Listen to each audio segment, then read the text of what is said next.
Good. Hello and welcome to the watch along for Arsenal against PSV. Unfortunately, the good-looking Des is he's way taking up other hobbies tonight, so I've had to step in. But thankfully, I've got an amazing guest.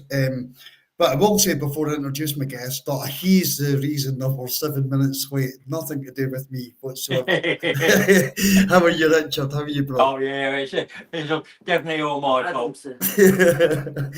No, I have to take that one on the chin. It's a busy, hectic day, so I do apologise. We were meant to go live 7 minutes ago.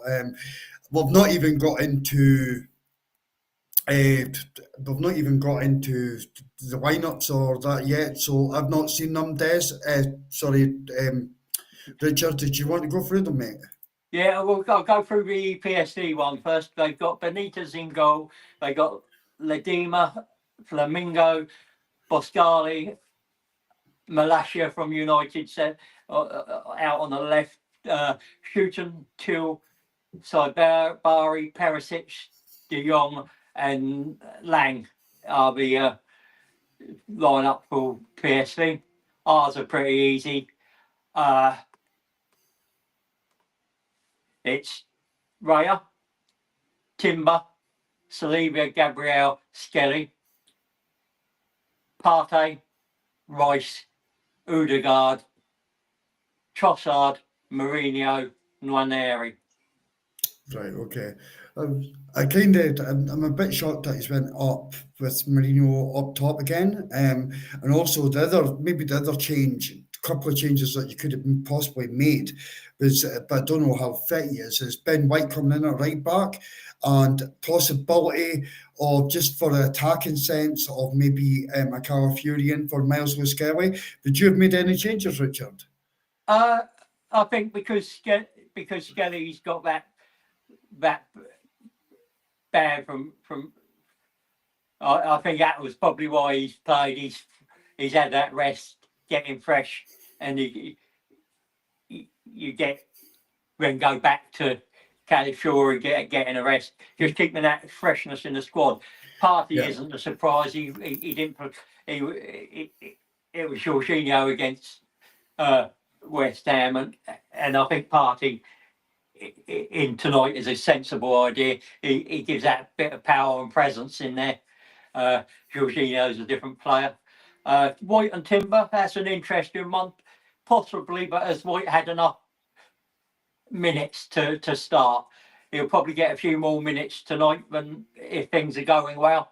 So I'd expect 30, maybe 35 minutes for him tonight. Okay, but I'm just looking at the Arsenal bench. Kaba, is that how you pronounce it? Cabia. Cabia. Do you know anything about him? Youngster, winger. Whether he's ready or not, we'll find out. He's looked good in the youth setup, so you can. We haven't got many options, have we? So say whether he'll get on, but it's the experience about being out here training and experience a stadium like this, isn't it? Yeah. Even if you don't get on, you're building up that experience and getting him ready for senior football, whether that's with us or another team. Yeah, absolutely. Fergus, thanks for joining us in the chat. I met Fergus when I was in Newcastle. What a guy, by the way. He is an absolute gentleman. And guys, if you obviously do know about Guns and Yellow Ribbons, if you don't, please jump over and give them a subscription. It's two Arsenal fans that travel the whole of Europe. There's more than that, more than just two. But Fergus and Halsey, they travel up and down the land, across land and sea to go and watch Arsenal, and they're passionate Arsenal guys. But I was so lucky to get a picture with Fergus. I bumped into him, I recognised him instantly when I met him, and I couldn't wait to get a picture with him and Halsey. For me, both of them are absolute legends. So Fergus, thanks for jumping in. But Fergus, For me, I love MLS, Fergus, if I'm being honest. I've had major stocks in this kid before he's actually broke onto the scene the way that he has. I watched him in the academy and I thought he played left eight and he was absolutely outstanding. So it's nothing against Miles. The reason I mentioned the Cal Fury, I think Cal Fury's more attacking rather than more defensive. And maybe we need that tonight because we're away from home. But with our attack being so poor, Fergus, for me, I would have possibly started Cal Fury over MLS. Ben White, again, just for the overlap. I would have maybe put him on instead of Timber. Again, that's no disrespect to Timber whatsoever. It's just, again, to offer us something more moving forward than what we're currently doing. But I am down next week for the return leg, Fergus. So if you're anywhere near the ground, I'd love to bump into you. But thanks for your comment, bro. I mean, the only possible you might have seen him do was go Sterling, Trossard in the middle, and Ranieri on the right. But with Sterling having no confidence and not playing well, was there any point doing that? Richard, say for me, I don't want Raheem Sterling anywhere near that football pitch whatsoever. He for me personally, well, sorry, we've got a guest. Big up, Lance. How are you, bro? What's up, fellas? How you doing? I'm good, bro. Yeah, We're good. Good to be back on. I'll wrap up and let Lance come through, and we'll get Lance's thoughts on the lineup.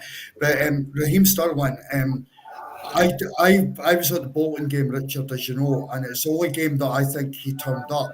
See, for me, I don't want him anywhere near Arsenal at all. It's not because he's Chelsea player. I've seen nothing, absolutely zero. He hasn't given anything, has he? No, he's nothing at all whatsoever. And I'm actually starting to wonder. See the performances that he's currently providing in Arsenal, and I know that he's not getting mega minutes where he's starting games and that.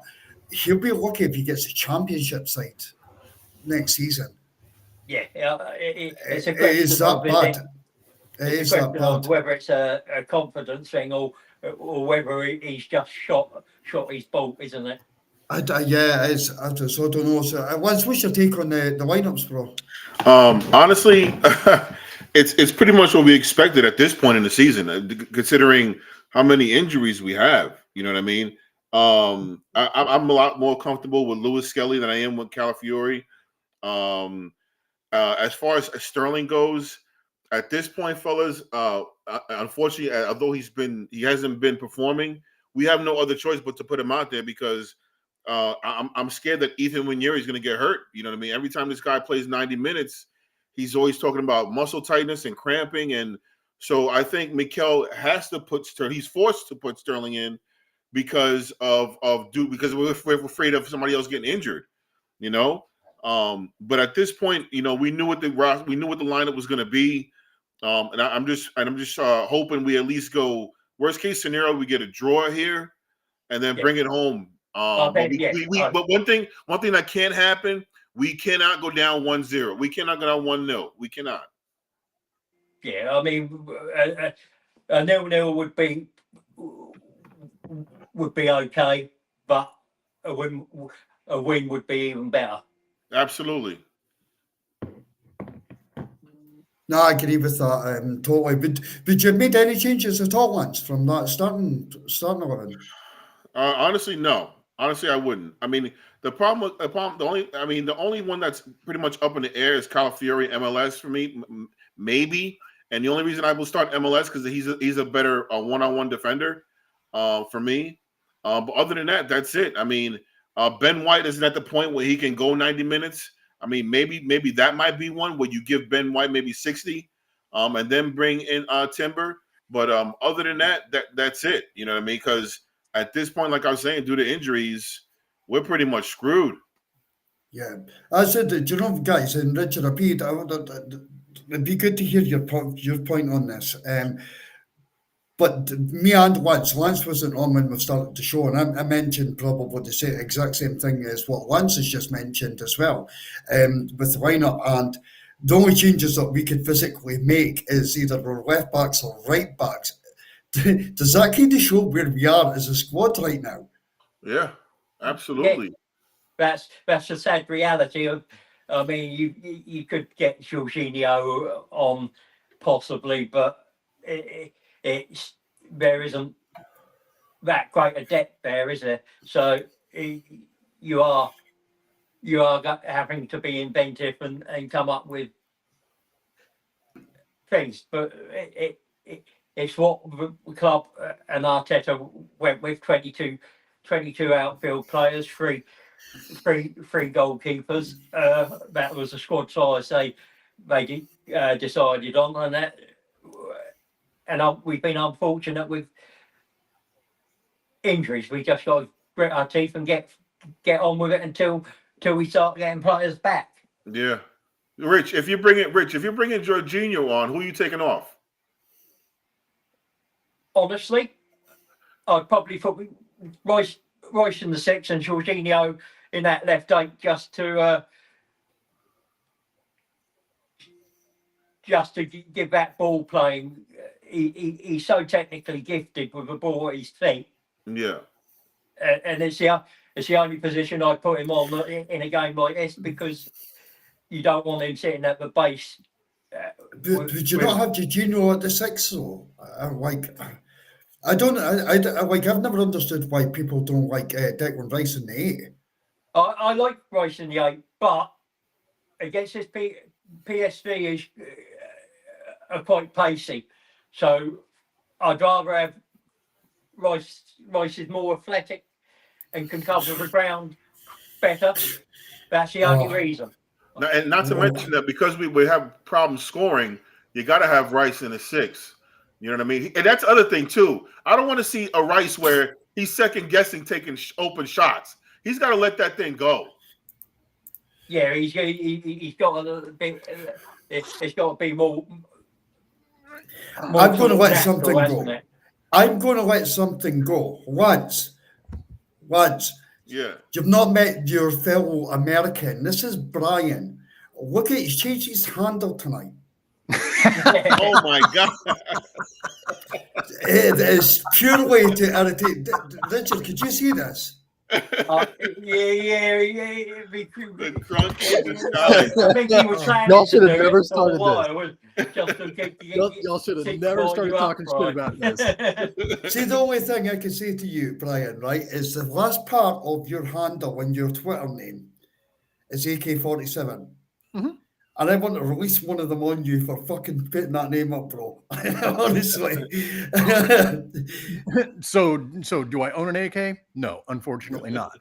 But like with my when I was on my ship, my last name is Atkinson, and one of the jokes was like, hey, AK-47. So that's where you are at. The clunky in disguise. Oh man. What do you make of the lineups tonight, bro? I mean, we have who we have. We have who we have, I'm trying not to laugh, but this is the same kind of feeling that we done. Like, we're going into a quarter-final of a Champions League tonight, and we should be buzzing. And it's like, yeah, it's Arsenal lineup. Yeah, that's Arsenal lineup. I mean, it's PSV, so I'm not overly concerned, right? Okay. The Dutch league isn't nearly as strong as it used to be, but by the same token, we have who we have. We did what we did in the January window, and so we're just gonna run with what we got. I hope to see Ben White getting minutes tonight. The quicker that we get him back for, just to give us a bit of overlap. It's nothing against Timber. I love Timber. I think Timber's an amazing player. But I kind of wondered if Arsenal could have went for like a 5-3-2. And I know that Arteta's kind of stubborn to like his system. Within Arteta's system, he plays multiple systems. And the players are kind of used to that. But for me, I just wondered if we could have maybe went 3 at the back of like a Timber, Saliba, Gabriel, maybe put on a Ben White, and Kieran Tierney, and then had in front of that your Rice, Partey, Odegaard, and then possibly a Trossard underneath then up top, just to give us something different. But Arteta's been like really stubborn to this, and my worry tonight, guys, and it's not what my take is for you guys. My worry tonight is if PSV have done any homework, they're going to know, put up a low block, and Yeah. it's okay. It's okay. Do you know? That's my one fear is that they're going to come out in the mid to low block, and we're gonna be screwed. That's my fear that teams are going to start. Every team that we play at this point going forward in the Champions League is going to start doing that to us. That's Richard, your take on that, bro? Yeah, I mean, our issue is we've lost a lot of threat in attack, so teams don't have that fear of coming at us because they know that we haven't got as much up top to hurt them as we did.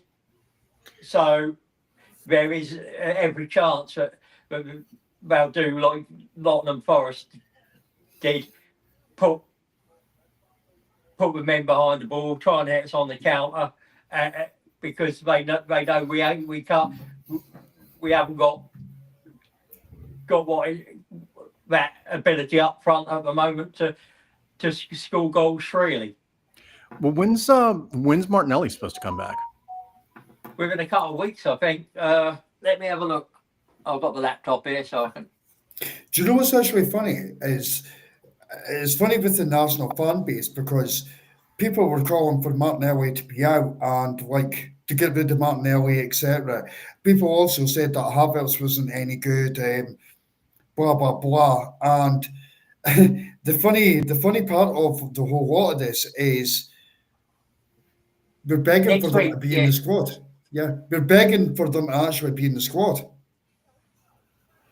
I mean, of all fan bases, like I feel like we're the most overreactionary. I mean, you see it on Twitter all the time. You see it on Instagram. It's like as soon as one player puts up a stinker, which everybody's going to have in them, they're like, oh, Trossard needs to go back to Brighton. Martinelli needs to, I don't know, go work at the local Chippies, something like that. And it's like, dude, like these guys. Like these guys are human, and they're not gonna drop bangers every single week.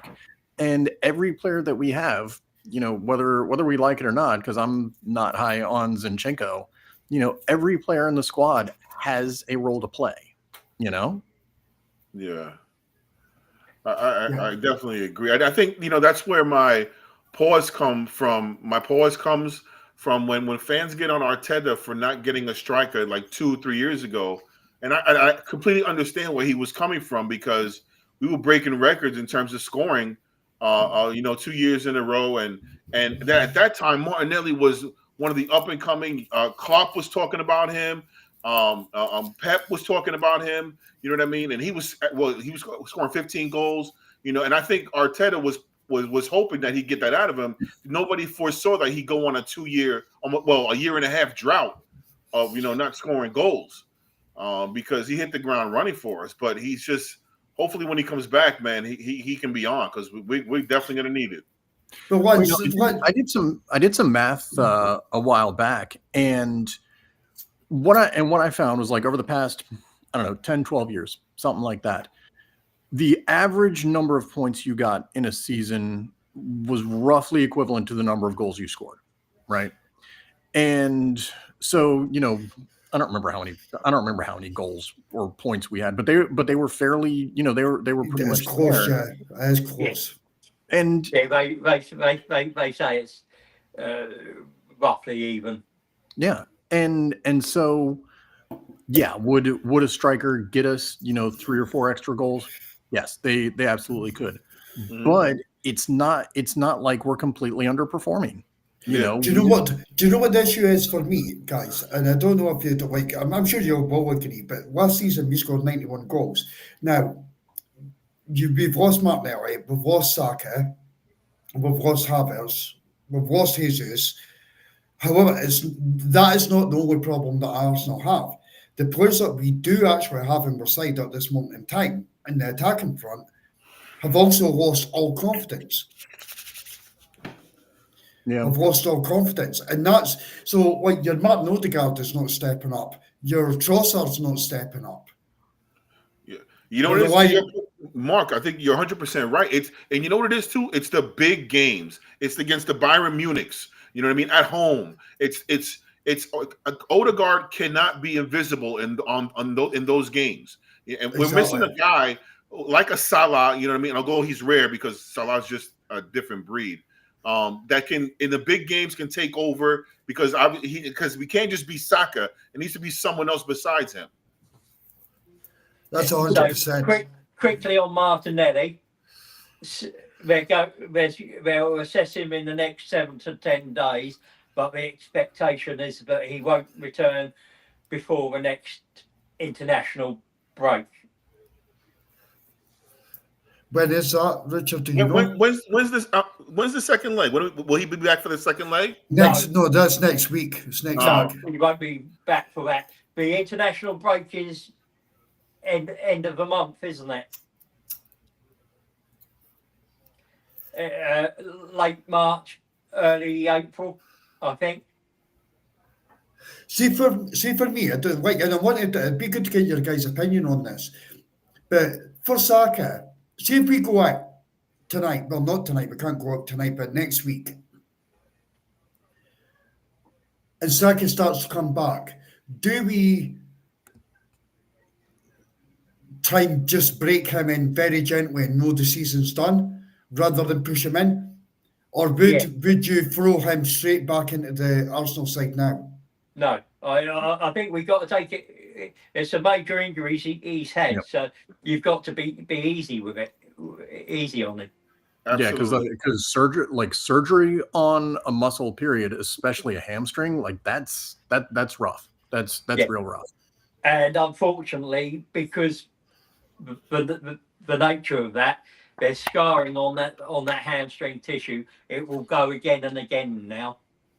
Yeah, my fear is I'm praying it's not like it was when Hector Bellerin got hurt. Before Hector Bellerin's knee injury, he was one of the up and coming best right backs in the world. He was actually in contention to start for Spain.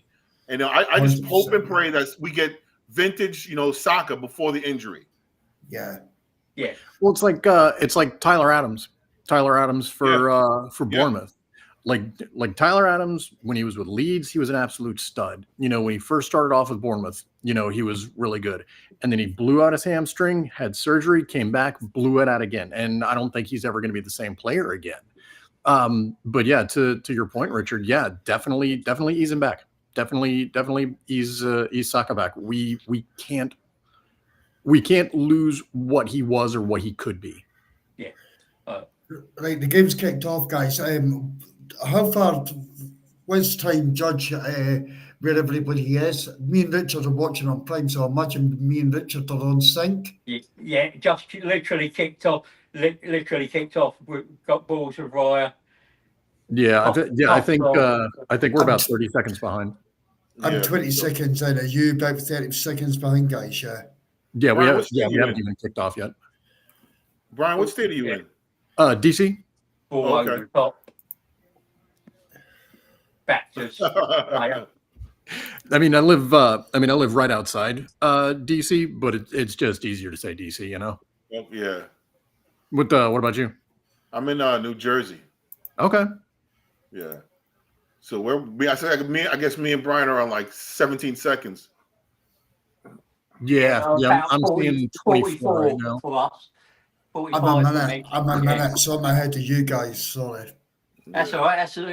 It's just the way. It is weird how that happens because me and you were watching it on the same platform. Yeah, we're watching the same channel, so I'm not. I wonder if the delay is from like the streaming things we use, or if it's through this. You would think at this point in 2025, if they would get it right. Yeah, you would. Another ball over the top. for I PSV. I hate watching doing watch-alongs, especially for Arsenal, because of that very thing. There's always someone that pop up in the chat. Yeah. Yeah, guys, don't pay attention to the chat tonight at all. Right, I'll look and bring the messages up as they're happening, because what's going to happen is these guys are going to be shouting goal and everything, and it just destroys it. Oh,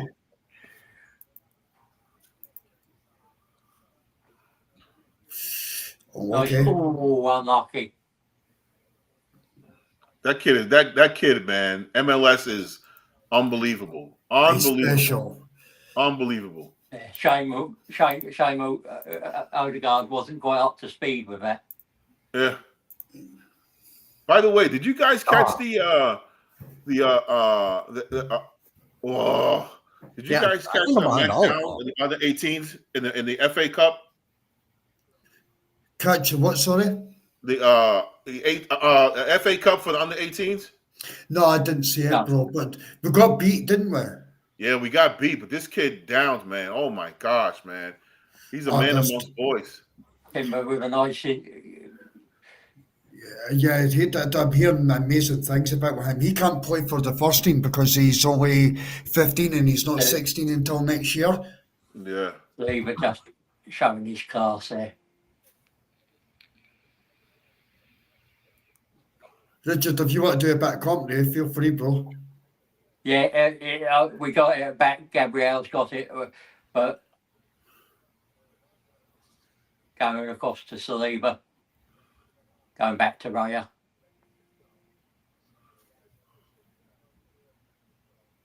They're pressing quite high. Yeah, that's promising though. That back line is a mid block, I would say.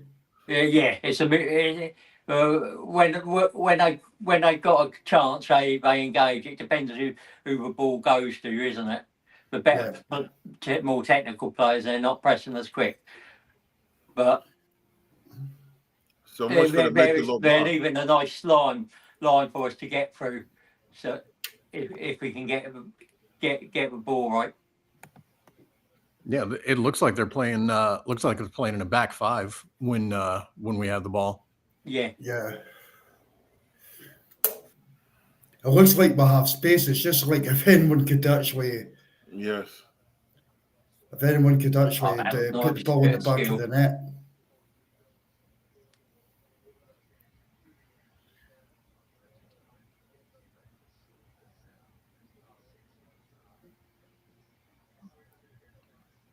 Oh.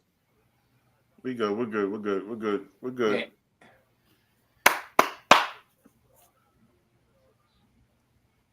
I don't know about you guys, but I feel like Gabriel Magalhaes he's like so underrated, man. He is. I love him. He's my favorite Arsenal player. Magalhaes. Centre of the nice ball. Yeah.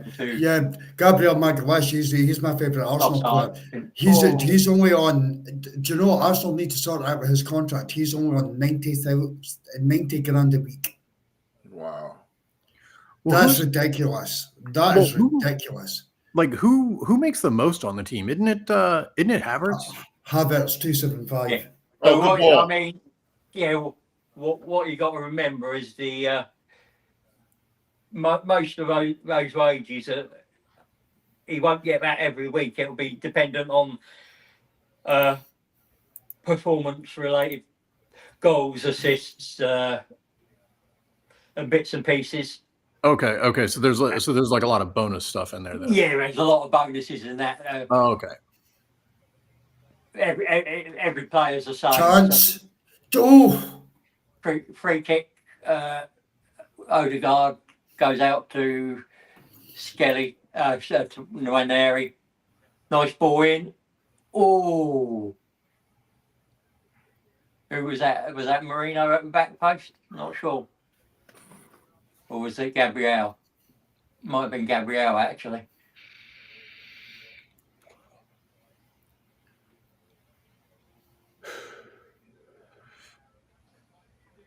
Yeah, I think that was Big Gabby. Like we just saw the kick, the cross go in.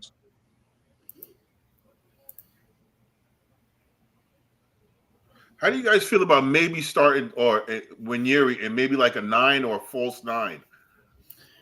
I'd be interested to do that. Yeah, I think the problem is you haven't had. He hasn't been there in training or anything, so it's really hard to just go with that. I just feel like he would give us so much more than Trossard. Trossard doesn't like the physicality when he plays in a false 9. You know what I mean? So we get nothing. We get nothing from him. Yeah, I agree. At one point, it'd be worth trying out, but I think you need a bit of training and a little bit of practice in there with the team. So, do you know what? really, Do you know what? See, since like, and I know this is outrageous, right? This is an outrageous. This is an outrageous take, right?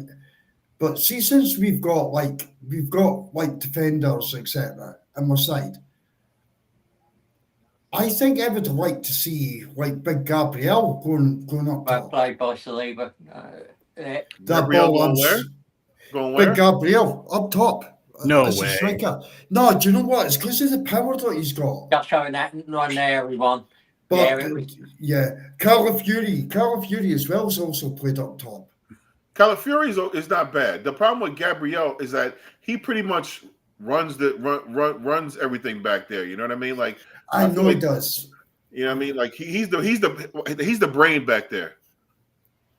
I know he does, and I agree. Honestly, I do agree. And I'm probably stretching up for drastic measures, but I just think Gabriel could finish. And do you know what? Defenders would have a horrible time against him. Partey back to Saliba. Chance Odegaard. Is that a penalty? No. I mean, the big problem I have with like putting a defender up top. I mean, of course, we are kind of in that moment now. Desperation. Would you put a defender up there if you have no other option? Odegaard thought it was. I haven't seen the replay of that, but from the camera angle, you guys are a little bit ahead of us. Yeah.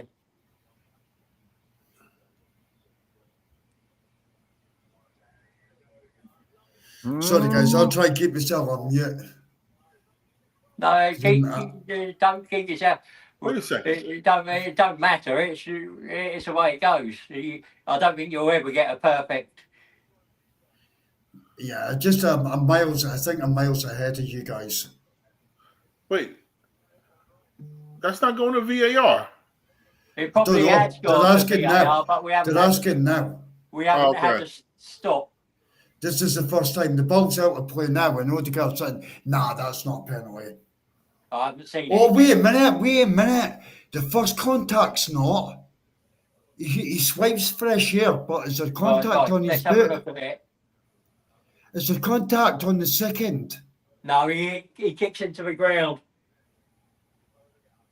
He literally kicks into the ground. Usually when you have a swipe of fresh air like that, you're taking a shot. Oh, you're taking a shot and someone's just not nudged your foot. I mean, it might be, but I don't think it was enough for a penalty. If there wasn't enough for a penalty. But I never got to see it again. But Mourinho's down the way to the box. He did catch a little bit of him.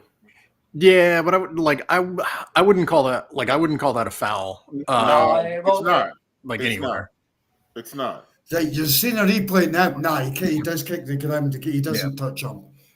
Richard summed up brilliant way. I didn't see that the first time. Richard. Yeah, I mean, it's unfortunate. It's just one of. I think he just needs to calm himself down in that moment a bit. Yeah, for me, if I'm Arteta, I got to have a conversation with Odegaard. He's got to work on his finishing this whole this off season. You know what I mean? Because something's just not going for him at the moment. He needs to shave off that Mouser. Yeah.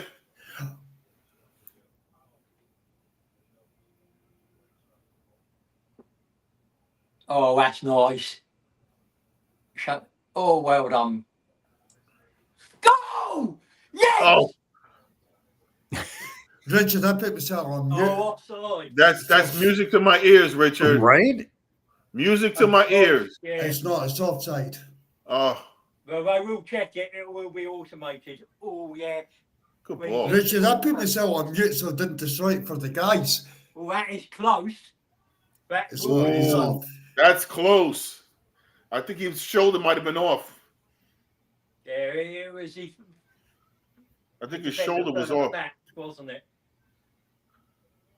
It was not quite in the defender Nah, that's on this off. side. That's Yeah, off. his foot is off. Yeah. His foot is off. It was a good finish, though. Yeah, Yeah, it really a was. good finish. We were just talking about him too. That a boy, Declan.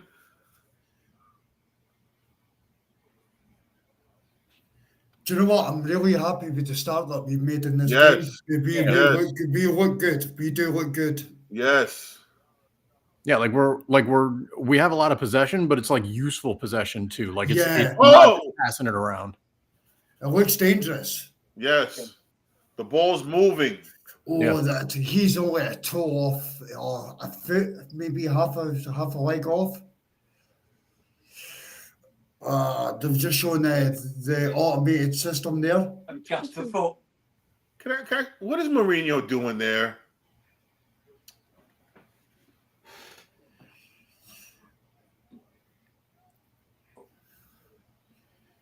So we were just committed a foul, 25 yards out, free kick to PSV.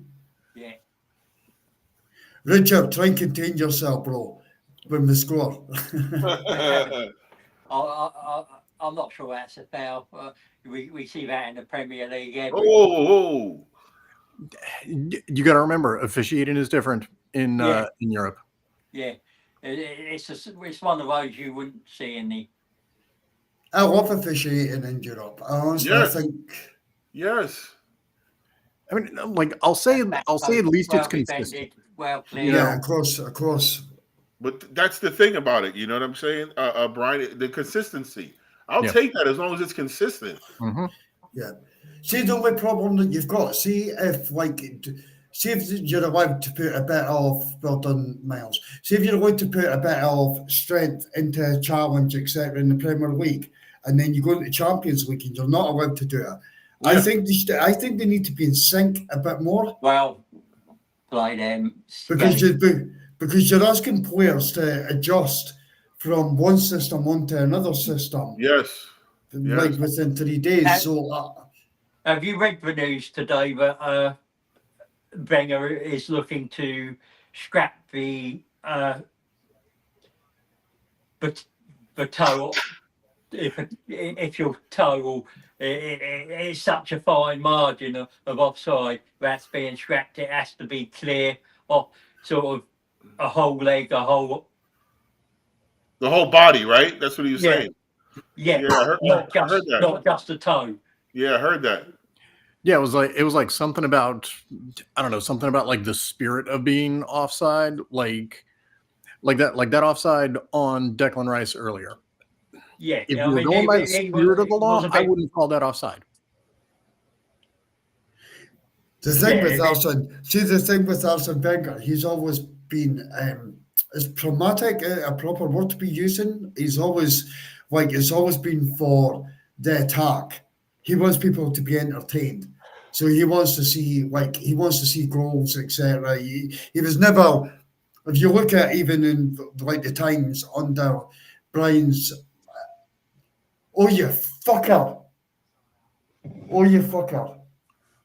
What the fuck, Arsenal? Sorry, I'll let you guys watch that. Sorry. Oof.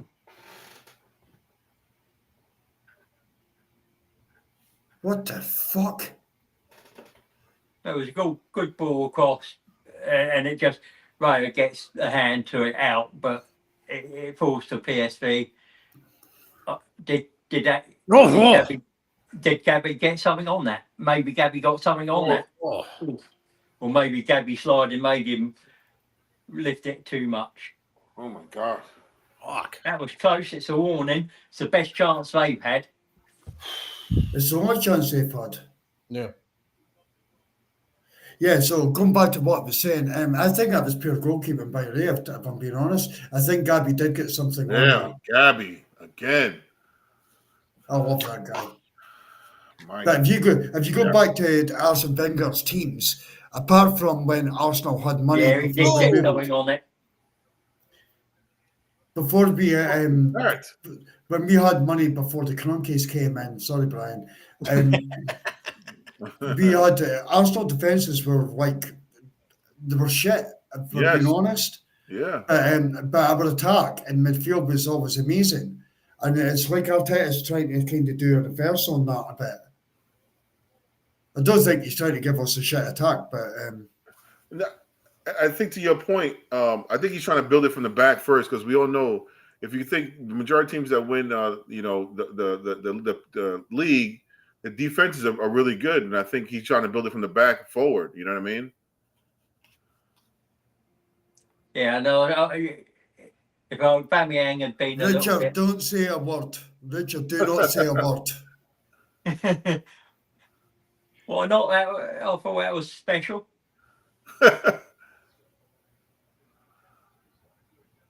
My Lewis Skelly.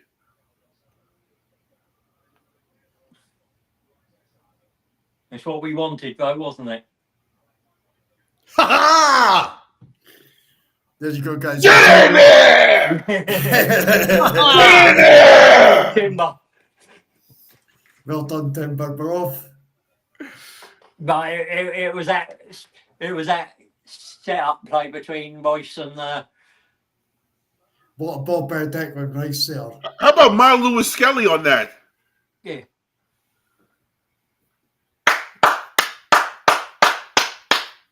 There we go, boys.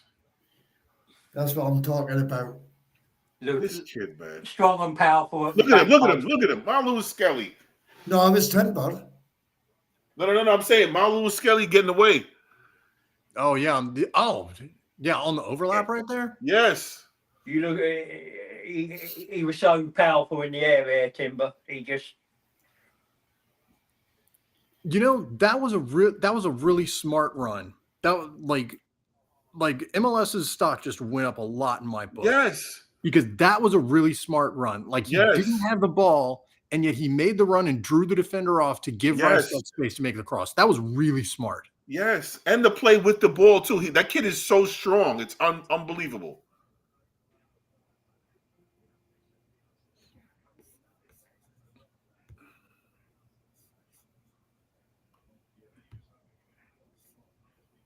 Mark, does MLS start for you next year at left back? I think he is our starting left back. Personally, you give it to him, Rich, starting left back. Yeah. I don't see Calafiori deposing him. I mean, the only question would be is are you looking at putting him in as a left 8 instead? But I'd keep him where he is for the moment, and then let him dictate where he goes by performances. And I agree with you. Like I'm gonna beat the dead horse, but if we actually played Tierney, we could play MLS up in the left 8 right now. Yeah, that's sorry, I was on mute. I'm trying to speak to you guys, and I was on mute. But once, if you watched, I watched MLS in the academy last year. Yeah. So I went down to the Bolton game this year, and he actually got a start in that game. And bro, honestly, I had stocks in him before he even broke into the side. What he's doing at left back this season is nothing short of absolutely fucking ridiculous. What a fucking goal! What a goal! Sorry, guess who? That's right. Who? Guess who? That's right. Guess fucking who? Music to my ears. Guess fucking who? Oh, nice. Come on, boys. Very nice. And there's all that work down that left-hand side again, isn't it? Sorry, guys, I didn't mean. I would have been a mute for that, but wait till you see it. Wait till you see the goal. It is a nice goal. Oh my God. These two kids are unfucking believable. These two kids are carrying Arsenal Football Club. Unreal, these two kids. That is sick. What a fucking goal by Ethan, by the way. That was a finish and a half right there. These two, oh my, I can't say enough about these two kids, man. Oh, Yeah, sorry. Am I scaring you? Come here. Yeah, come here. am I scaring your kids? I got my 4-footed one right here. Yeah, I got my 4-footed one. Yeah, I got to go get the bubs in a little bit.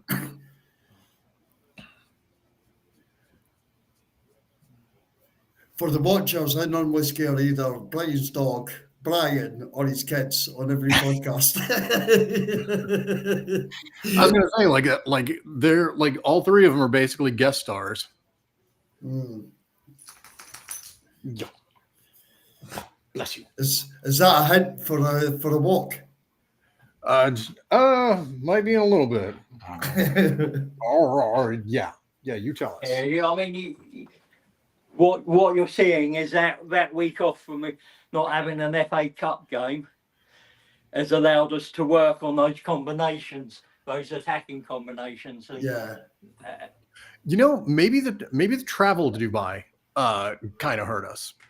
Because it's what, a 6-hour flight from over there. Like that's not easy. Yeah.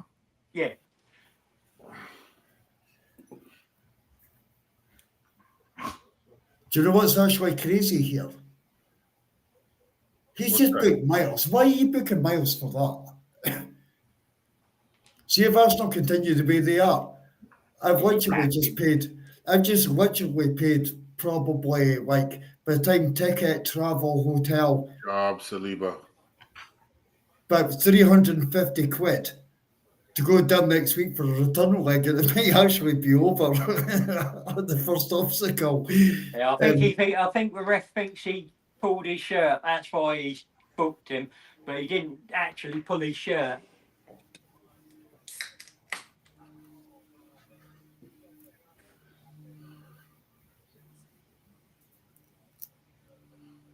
Nah, that was a dive. There was nothing to that. Oh no, that's shit. There was nothing to that. No, but that was it was clever by the Eindhoven player there. It's a bit of smart play, isn't it? That's an early yellow too. It's a terrible yellow. Too early to give it. I mean, to have to give one. Yeah, I think you're, as I said, the referee's angle there. You can see his arm, or you can see his arm there, but you can't. Is anybody standing out for you guys? MLS, is that Brian? Yeah, he is. He is. I mean, you've got to say Rice, MLS. Ethan. I think Marino's been tidy, doing what he's had to do. You guys notice the movement and the freedom that Arteta's given Nice. Oh, that's a shame. Sorry, Lance, on you go, bro. You guys notice the freedom that Arteta's given Winieri? Yeah. He's all over the pitch. Oh, no.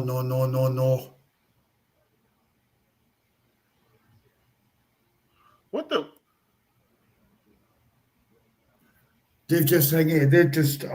Miles, do not fucking send him off. Arteta, get him off the puck now. He's had yellow cards. Get him off, put Colour Fury on. Fans want it. Ooh. It's whether ref. I thought that's the second yellow. That's a yellow. No, maybe even that. Is it? I don't think. I thought he got the ball, but I don't think he's given one, but no, he did get him just. Yeah, I don't know. He doesn't get him. It's as he turns round, he gets into the back of him. But I don't think the players get the ball anyway. See, for me, one more, he's off the park. Arteta, Yeah. make a substitution, get him off the fucking park now. And he's been brilliant. I'm not holding, but the referee's put him under pressure. Oh, that's a card. yellow. Yeah, I would call that a yellow. That's a Yeah, yellow. I don't think. Yeah. I don't think the first one was though. No, I know, but First that one wasn't, is. That one was. But the next one is. Yeah, the next you're one right. is, and he's off the park. Yeah. Get him off. Arteta, just make a substitution. Don't be fucking stupid. Oh, that's Stonewall yellow. That's a Stonewall yellow card. It Yeah. is. The first one wasn't. That one definitely was. Yeah.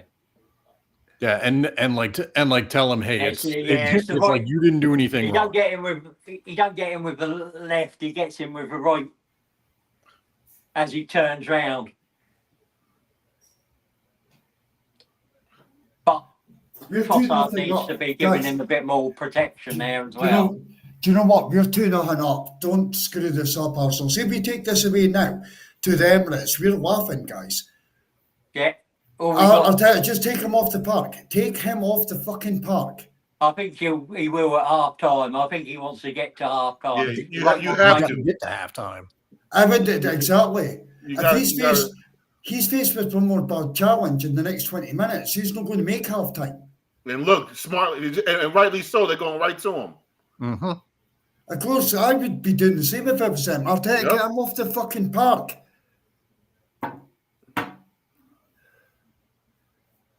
You've got fucking Tierney, you've got Calafury on the bench. See if he gets sent off in this first half. I'm going for Arteta for it. And I'm his biggest protector, but this is honestly, he's one tackle away from being off this pitch. Mm-hmm. I agree with you. I Nice. agree. Nice. Do you Oh, think? no, Do you, Mark? Do you think Arteta is thinking it's part of his growth? You know what I mean? Like he's got to be able to. He's got to be able to learn how to stay on the pitch. No, you don't do that in a Champions League quarterfinal. Exactly, yeah, exactly. We're quarterfinal. Lance, you're making a good point, bro, and I'm totally with you with it. And he does need to learn from it, but no, like this is quarterfinals of the Champions League. I agree with you. I agree with you guys. Let's not piss around it. It's like Yeah. I mean, it's for that spot in the quarterfinals, isn't it? You've got knockout. You don't want to put yourself out of a. Well, let me ask you. no, he's well done. Arteta's telling the subs to get out. He's telling Kieran Tierney and that to get out. My man. MLS isn't going to make it, so it's either going to be Calafury or KT coming on. And he's not done anything wrong. I don't blame him. You could even put White on and put Timber at left back. Well, the White's also warming up. Yeah, but that's what I mean. You could try that, couldn't you? Yeah.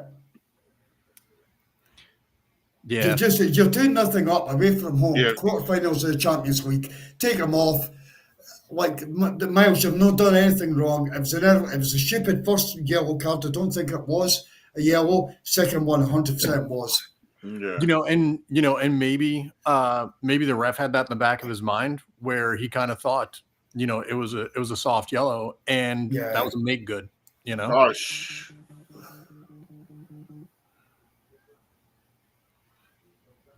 Onyeri, good job getting back.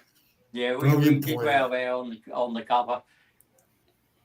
But PSV do have to pose that threat on the counter. Surely. No. Nice. Go. Did we get a free kick for that Arsenal scored? Is this standing? Oh, 3-0 Arsenal. Get fucking in. Marino. Sorry, guys. Oh, yes, that's lovely. Now get him off the park. Expecting a foul there. I mean, I'm going to go on mute I because think there should have been a foul when they're in the build up to that, but. Well, I thought it was a penalty, but I'm going to That's go on what mute I because I feel bad for I think PSV just stopped playing. They were looking for a whistle for a foul on their player. That's the thing. You play to the whistle. You play to the whistle.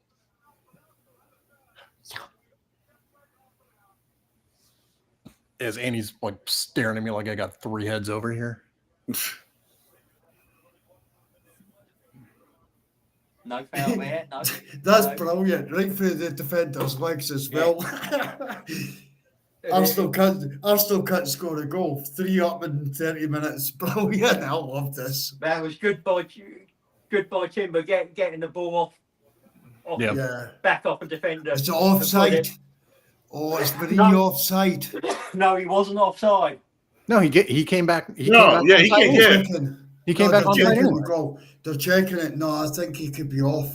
How? He's not offside. I think the left back is playing him on. Yeah. You'll see it in a second, guys. Yeah, I think the left back is playing him on. They will check it, but Anyway, we need to make an announcement. If Arsenal play this good when I'm hosting, Why are you looking at that one? That's not the play. That's not even it. if Arsenal are 3-0 up after 30 minutes, and I've watched 2 games with Des and I don't even get a goal, Des will no longer be hosting the watch-along. Des is a bad apple here. And I'll clip this and send it to him. Have they shown the replay for you guys? Yeah, no. I mean, the app just said they gave it, so I don't know. yeah, The replay they showed me was the initial play, which wasn't even next. Was way before the goal even happened. No, there was a potential offside in the build-up to that, but I think the left back was playing him on.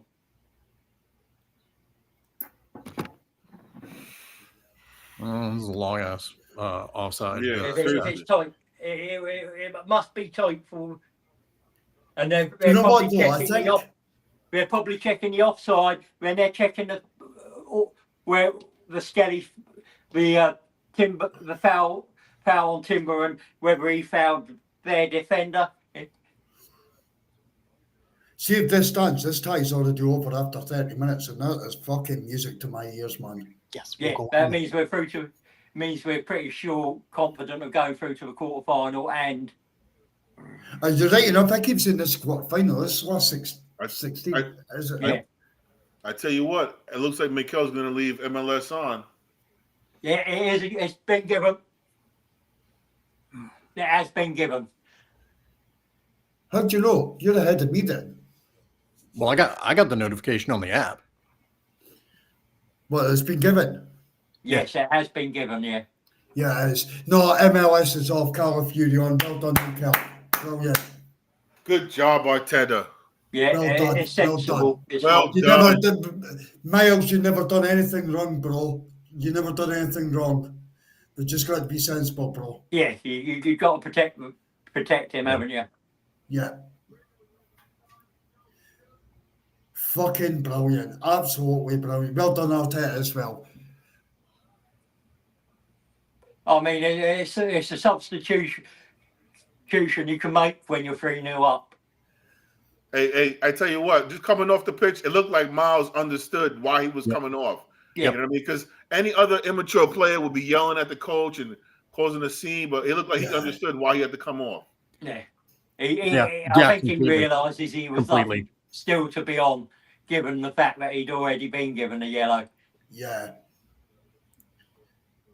How's that not a yellow? Oh, he might card him after it's run through. He might wait for the next break in play, but to card the PSV player there, and pull back on Odegaard in the centre of a pit. Oh, yeah. I'm not just saying this, but Good turn. we are looking really, really fucking good. 1-1 between How's that not a foul? 1-1 between Atletico and Real. I want Real Madrid to go out. Oh, I don't think it matters which one of those two you play. It's a tough tie. Yeah, it's going to be tough, but I think Real are just that little bit tougher. Oh yeah, Real got slight more quality, haven't they? Yeah, but Oh, nice idea. yeah, but Atleti would shithouse their way through the tie. Yeah. I mean, their offense is a lot better this year than it has been, but it's a Simeone team, and Simeone teams, shithouse their way through things. But how very clever by De Jong there.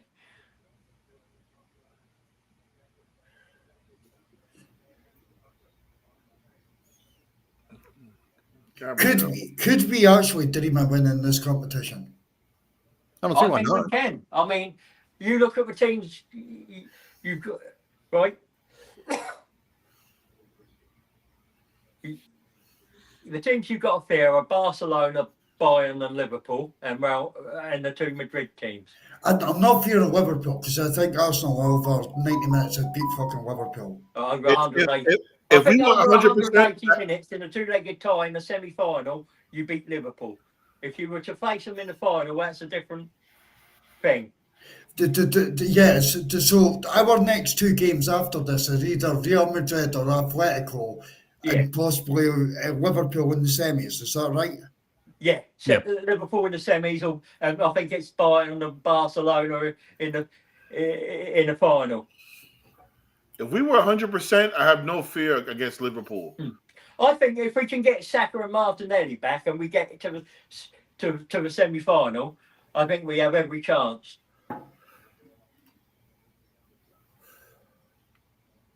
Mark said something. Was it Mark? I think Max. Max said something in the group chat. If we're lucky enough to go on to win this thing, they got to put a statue of Mikel Arteta the next day. Yeah, in front of the Emirates. yeah, basically. The next day in front of the Emirates. If we win this, it puts to bed the debate about whether you get rid of him in the summer, doesn't it? I think if we make the final, it puts it to bed, and I think if we make the semifinal, it at least quiets it down a lot, because we have had so many injuries this year. And if we're keeping this team together with duct tape and we're still having the results that we are, I think we could be doing far worse. So Brian, here's one for you then, bro, right? Because you know that I like to be a bit controversial with people. If Arsenal get to the semi-final and we just fall short, will you be pissed off at the Cronkies?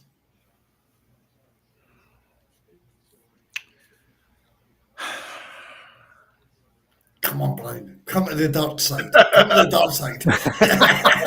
No, I thought I am on the dark side because everybody hates the Cronkies. Yes and no, because could we have gotten somebody in the January window? Sure, maybe. Yes, we would probably overpaid for them, but yeah, theoretically we could have gotten somebody. I mean, I did put it in the group chat that Arteta wanted Watkins, but as Ornstein said, he doesn't hold the purse strings. So the decision was from the board not to pay out that 60 million for that would have got Watkins. How old is Watkins? How old is he? 29. 29. He's 30. He's 30. He's 30 next month. He's 30 within a couple of months. Not for 60 million. Not for 60 million. Not for me either. That's the thing, isn't it? And would getting him in January change the destiny of the title? I don't think so. I agree with you. 100%, Rich. It wouldn't change the destiny of the title. All right, guys, I got to bounce. It's that time. But if I can be back on when I get home, I will. Otherwise, I'll be listening to the game. Up the fucking Arsenal, guys. Super. Yeah. Brian, if I don't speak to you beforehand, have a lovely weekend, bro, and congratulations to the family, bro. Thank you. I appreciate it. Send in so much love, bro. Thanks, y'all. I appreciate it. Yeah. But Brian, you're still a wanker. You're still a wanker, by the way. You know what? I've been called far worse by far better people, man. So good. So good. Anyway, all right, guys. I'll see y'all later. I don't see it. That looks a really soft penalty to me. Have a look at this. Is that for Thomas Partey? Get away, fuck. That didn't. That looked. He's soft got his as hell. nah, man, that is so nah. That's going to be Oh, come overturned. on. That's pathetic. What are we doing? That is a pathetic penalty. If that stands as a penalty, then like the game's gone. That first initial look, it looks soft. I mean, he's being pulled, but Partey's being pulled by their player as well. So that's what. I take it the check's been done. That's a pen. They're gonna call that a pen. He got his hand around his neck. They're gonna call it a pen. That's a pen. They're gonna call it a pen. Yep. Yeah, it looks like it's been given. They have done. It's been given. Richard, don't say what happens. Once see it. Yeah, I haven't seen. He's just standing up to take it at the moment. I think it's Noah Lang. Yeah, it's Noah Lang taking it. I like this player.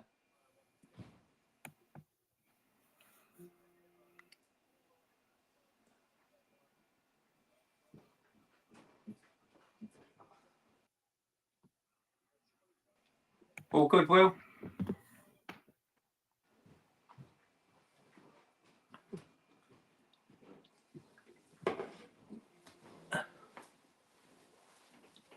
I'll be back in a second.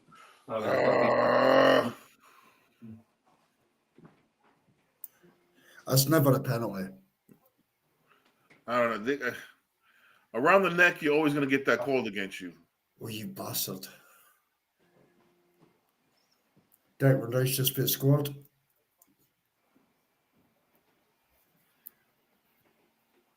Oh.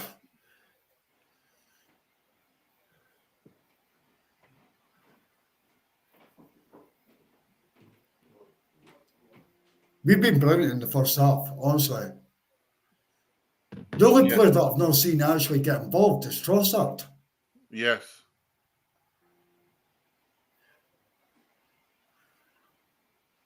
Declan Rice. Oh, nice.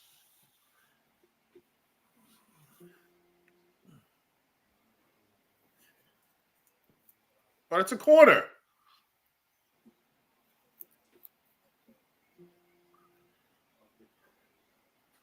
They didn't give the corner for that.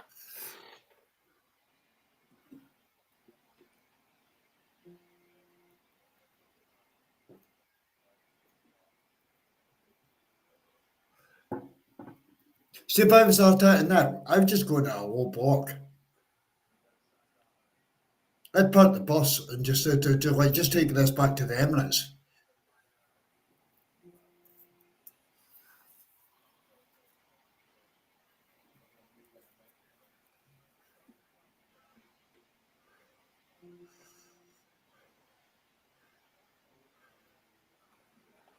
That shit out of here.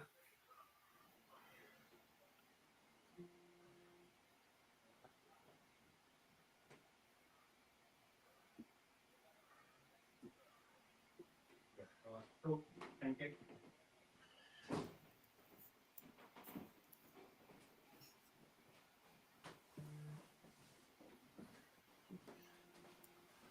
I still think that's a long way back for PSV. It gives them it gives them something to hang on to, but yeah, but I don't think we should start parking the bus second half. Did you still go for it once? Yeah, I'm still being aggressive. Play the way we've been playing. You know why? I'll tell you why. Because this will help build our confidence. I'm sorry. This will help build our confidence for next game. Yeah, you're right.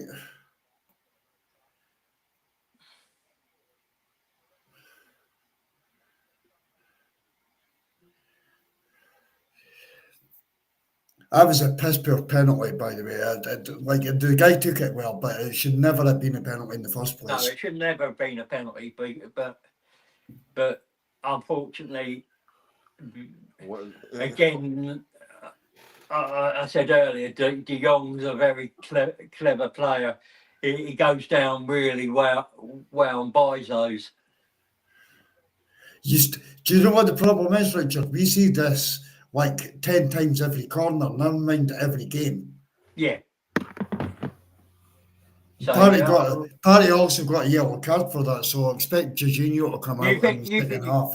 If you think last season, was it last season we played PSV with Pepe and Yes, yeah, and it was happening in their box all the time, and you yeah. I mean, how many times have we seen Gabriel Magalhaes get thrown to the ground? 100%. You know what I mean? That wasn't even thrown down to the corner, though, was it? It was. Yeah, I mean, it's unfortunate because I mean the player behind Party pulled in to stop him getting to De Jong, and he catches De Jong.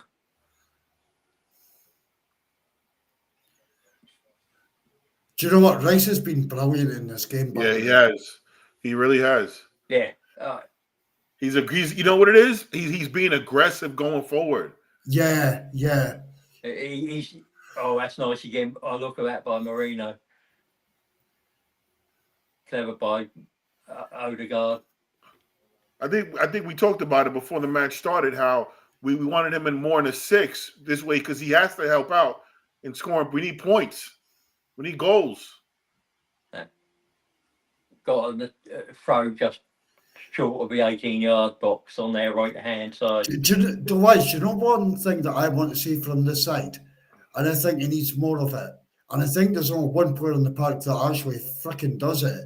And that is shooting from 25 to 30 yards out. Yes. And we miss it. And Thomas Partey is the only player, and that's Arsenal's lineup that is willing to do that. I think that the guy should be doing it a hell of a lot more. Yeah, that's the one thing. When we let Granit Xhaka go, we missed that tremendously. 100%, Lance. 100. You're singing off the same sheet as me, bro. See, if we had kept Granit Xhaka last season, I think we would have won the league. Yeah, I agree with you.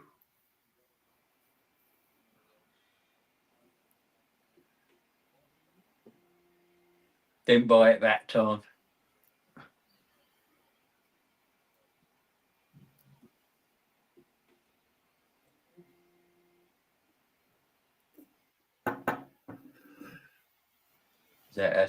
As half-time, guys. Half-time. Brilliant Arsenal. Absolutely superb. Yeah. Good job, boys. Start to finish, that was brilliant. Guys, the people watching, if you don't have a live stream, do apologise for it, but seriously, Arsenal have been nothing. It was a professional first 45. I would actually say it's above professional. It was brilliant. Yes. Absolutely brilliant. I think tactically, Mikel was on it. Yeah. Yeah. We've done what we haven't done in the last couple of games, played with a little bit of pace on the ball. Yeah. See, the other thing as well, though, see the big calls that Mikel's had to make, like taking Miles off. Yeah. He done it. So he's tactically, he's got it bang on. Yeah. The only thing that we need is, like, and I'm screaming for it, I just want to see Odegaard fizz one in the top corner. I really need to see Odegaard just smash one in and like get that confidence within him. And I think Trossard as well. See, if Odegaard, if I could pick 2 goal scorers in the second half, it'd be Trossard and Odegaard. Mm-hmm. I'd like to see 3. Rice as well.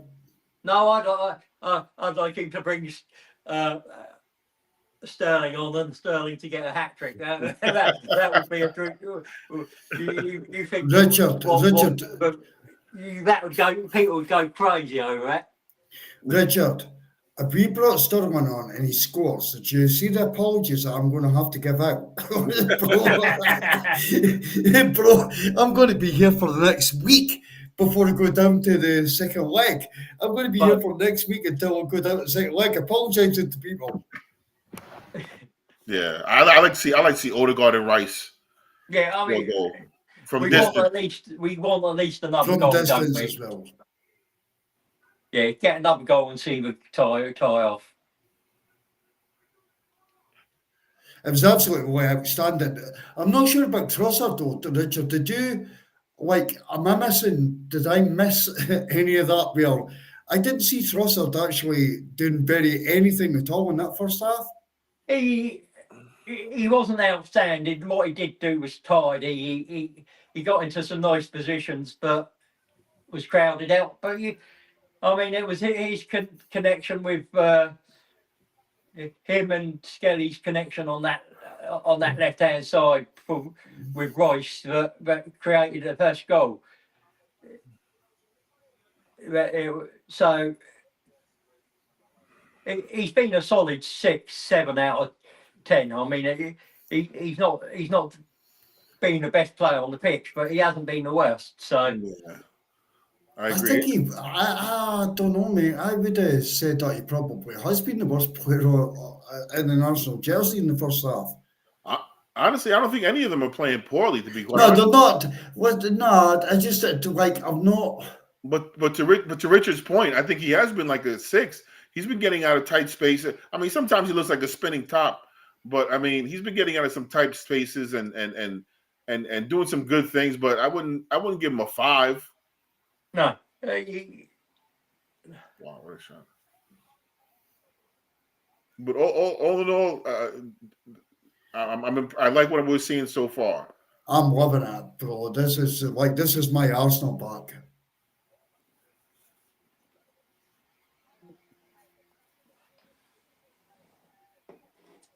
This is it. This is our Arsenal back. So, Mark, are you making any changes halftime, or are you staying with what we got? Again, I'd maybe take Partey off and put J20 on just because he's on yellow card, and Jorginho's got just he knows how to control tempo, games, etc. He's so experienced. I'm not taking anything away from Thomas. I thought Thomas was brilliant in the first half as well. Wait, Thomas got booked for that penalty? Yeah, he got yellow card for that, bro. I didn't see that. Shit. Yeah. So I'd possibly do that. It's just because we're 3-1 up. I mean, Yeah. If I'll be honest, if you were going to take Partey off, I would drop Rice into a 6 and put Zinchenko on.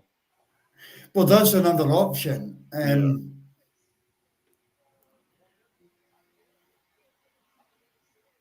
Because I mean that's his place in the national side, but club football he plays as a defender. So yeah. Who was your man of match in the first half then?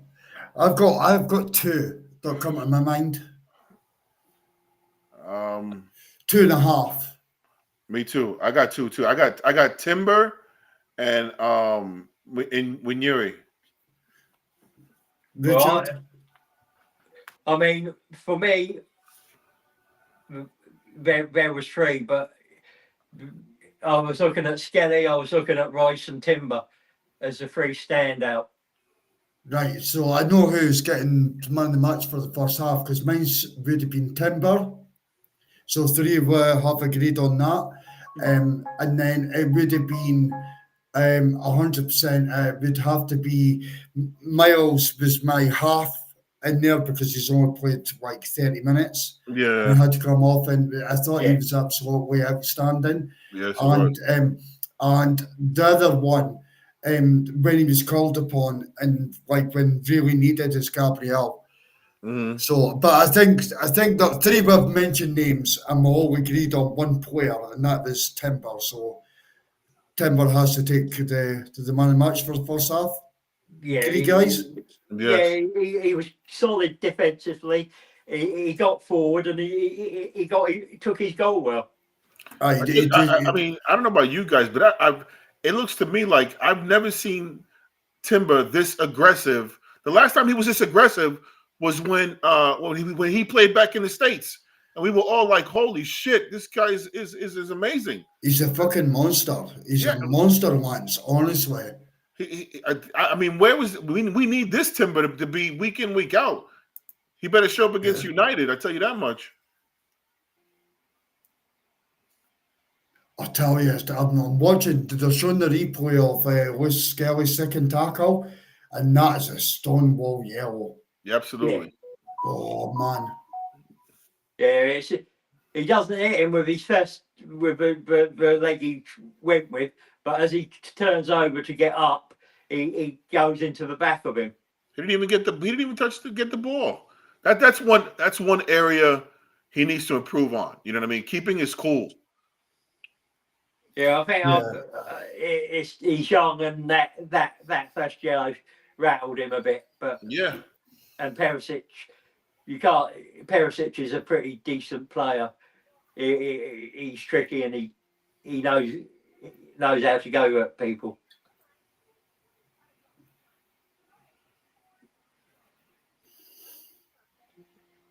I don't know what the PSV defender's doing for Marino's goal there. It's almost comical. He sort of thought. I think he was waiting on the challenge to come in, so he thought there was waiting to be contacted, and then he dives away from the ball. I think he actually tries to play the ball and then just dives away from it. It's once you've seen different screens to us, but they're showing the replay of that, and it looks like he's trying to play the ball. He's leaning back, and he just always waits. It's almost makes him fall over there. Do you know what? See, when if you're ever on Twitter or you're on Twitter or any social media apps and you see these funny threads, I think this goal's going to be on one. It's just like it's the most fucking stupid thing ever. Yeah. I mean, there was so much to pick out of that. Yeah. Because you had three. Guys, give me a second. Just talk between yourselves. Give me a second, bro. Yeah. You had the initial offside. You had the tackle on Skelly in the box. You had the tackle on the PSV player on the two on the PSV player in the box, and then you had the one where the PSV player fell over with no contact. So they had to all sort that out. Yeah. I tell you what, though, Rich, I really like your halftime adjustments. I mean, I didn't realize. I guess because they didn't show it over here. I didn't realize Partey was on the yellow. My only question is Rice. Rice is the most aggressive I've seen him play, maybe since that Norwich game. I mean not Norwich game. That Nottingham Forest game at Nottingham Forest, with that header. But I that's my only concern, because we need this aggressive Rice. We haven't seen this in a while. But to your point, I'm all about bringing Zinchenko on, maybe putting Rice in an 8 to take Partey off. I like that substitution. You like Calafiori still at left back? Yeah, I'd keep him at left back. He's I mean, you as I said, I mean, if you're sensible, you take Partey off the round. You see, you might give him 10 minutes, and then bring on. I wouldn't be adverse to bringing Jorginho on, but I quite like the idea of bringing Rice back in the 6 and putting Zinchenko in that left 8, and because Zinchenko on the ball. Yeah. And you haven't got the liability in the left 8 of the defensive liability. He will get back and he will help. Yeah. But it's not a liability having him in that position. Yeah. I think that's a good shout, Richard. I honestly think that's a good shout, because I think that going forward, I think Declan Rice would be more aggressive. And once you've nailed it on the head, be Declan. I don't think I've seen him so aggressive going forward. And this is something that Declan needs to bring to his game a lot more. Yes. Mm-hmm. In my opinion as well. He's a massive upgrade on Grant Xhaka, if I'm being honest. He's an absolute massive upgrade on Grant Xhaka. But Granite used to do more of this. Mm-hmm. Yep. And we need to see that from Declan. Because this is the one part of his game for me that I think that he's actually lacking. I think if we get another couple, we might see some of the youngsters come on. I don't know about. I tell you what though. I don't know about the youngsters, but I figure maybe about 60 minutes. If the score's still the same, I'm taking Wanyeri off, and I'm bringing. And I hate to say it, but I'm bringing Sterling in, because I mean, at this point, 3-1, we're going. You know what I mean? I mean, what's the sense of keeping Wanyeri on? Yeah, I'd like to see at least another one before we do that, just because I think a 3-0 lead going into the Emirates is a more comfortable lead. You go, you take a 3-1 lead into the Emirates. They get the first goal, it makes it a nervy game. So what are you waiting for, the 70th minute, Rich? Oh no, I'd say at the 60th minute if make the changes, but I'd like a goal before the 60th minute. Yeah. I just don't think the changes. I think it would be the older professionals coming on rather than the youngsters coming on at the 60th minute if we haven't got another goal. Nah, Rich, if we go, sorry, if we go 4-1 up, I want to see the youngsters come on before. Yeah, that's what I'm saying. That's what I'm saying. But I want to see the youngsters get game time. Yeah, I don't think if we're in the 60th minute and we haven't scored the 4th goal, I don't think you'll see the youngsters come on. Yeah, I agree with you. Although you might, because at some point you might have to give Mourinho, you know what I mean, rest. Yeah. You know Ben White's got to come on because he needs minutes. Yeah. Kieran Tierney, bring him on for Trossard as well. That's another substitution right there. Yeah, you're right.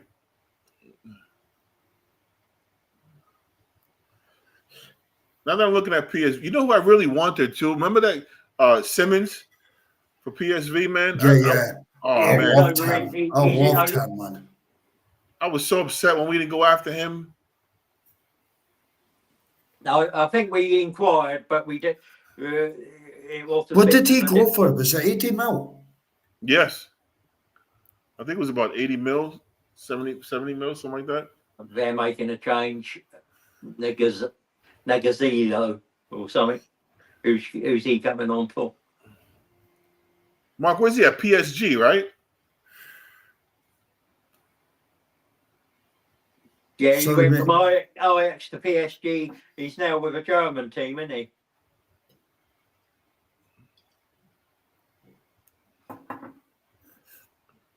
Dude, how much do you think that Timber being back in Holland is just giving him that extra 10%? It's something, whatever it is. If that's the case, I hope we can play every game here, because he's been fucking he's standing. so aggressive today, man. I would have given Timber a 10 for that first half. Yes, he was him. Rice too, man. Rice as well. Gabriel's just giving us the solid fucking 9 as he always does. Yes.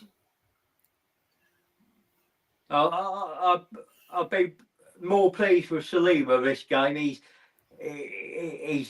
He's been imperious with what he's done. Yes! Fucking get in! Sorry, Lance. That's all right. Odegaard!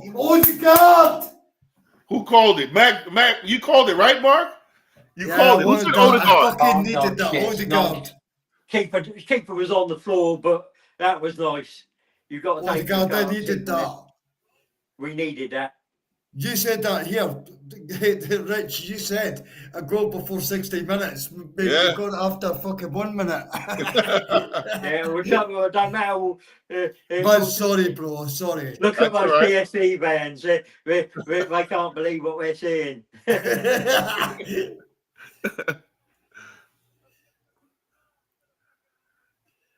It was nice work, and it was a nice shot, It was original shot, wasn't it? Ethan crossed it over, bounces back out. Odegaard just places it calmly into the back of the net.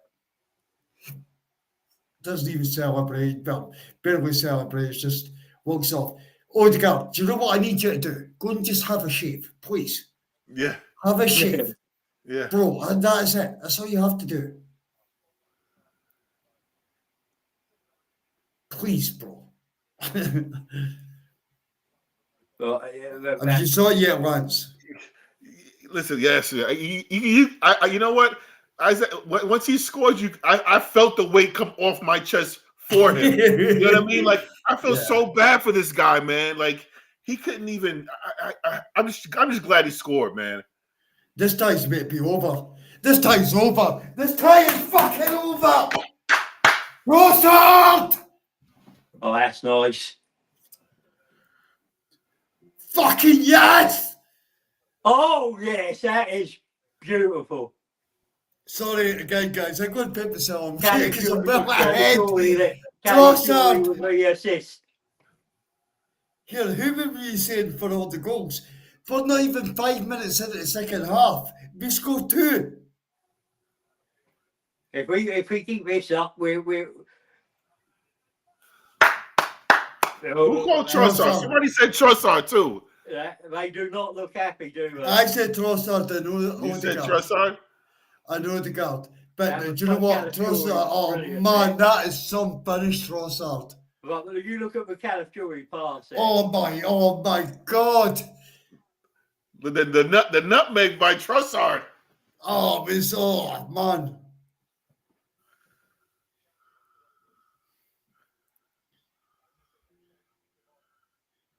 I said nutmeg. Trossard. Oop. We are phenomenal. Yes. And this is building the confidence within this team again. Richie, Yes, guys, you can score goals. He's ripping his skin off his hand.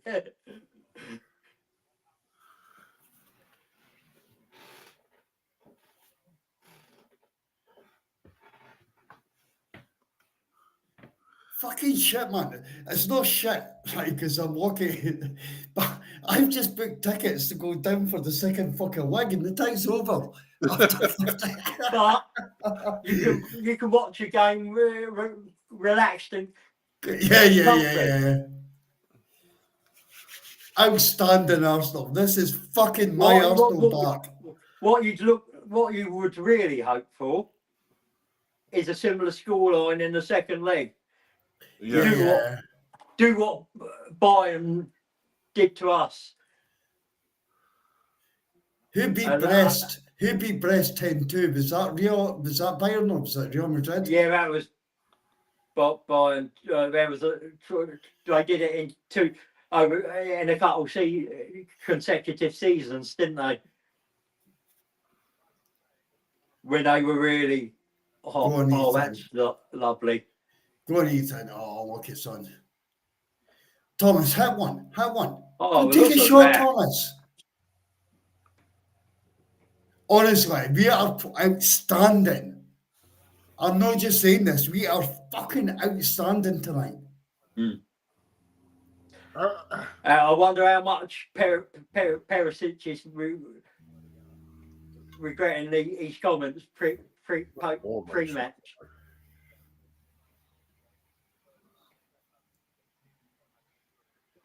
Because to be honest, these comments have come back to bite him. Nice attempt by PSV there, but I've always liked him. I liked him when I think he was at Napoli, wasn't he, Lang? Noah Lang. Was he? Yeah, I think he was. You all right? Villa 3-1 up against Bruges. Still 1-0 with Madrid and Atletico.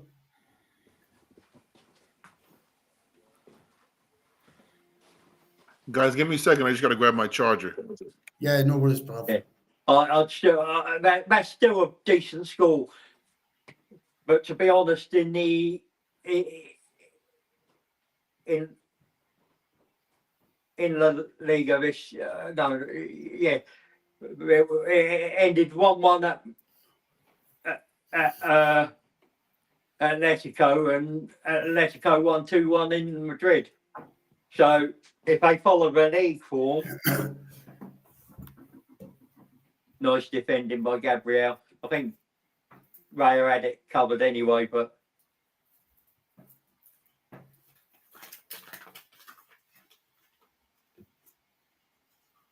we just got to be smart and watch those blockers at this corner.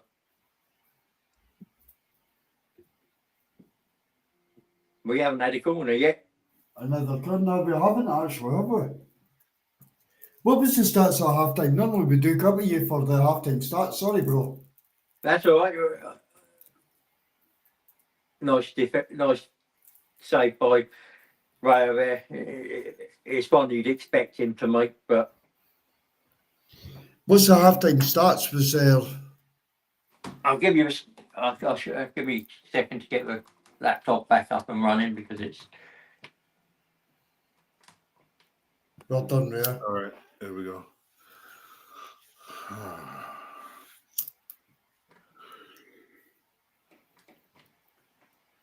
Mark, who's your next substitution that you're bringing in?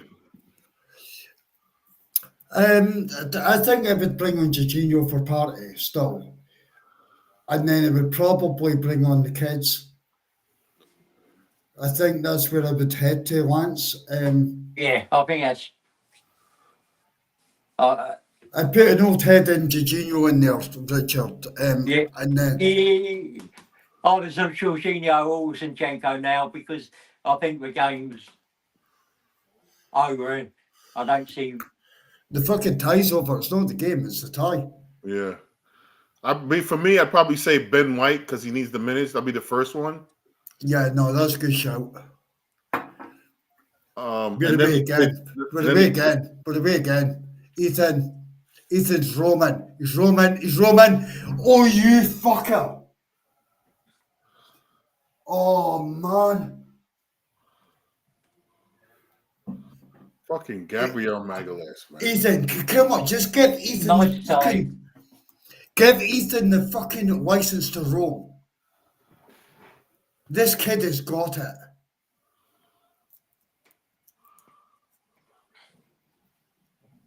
Lance, wait till you see it.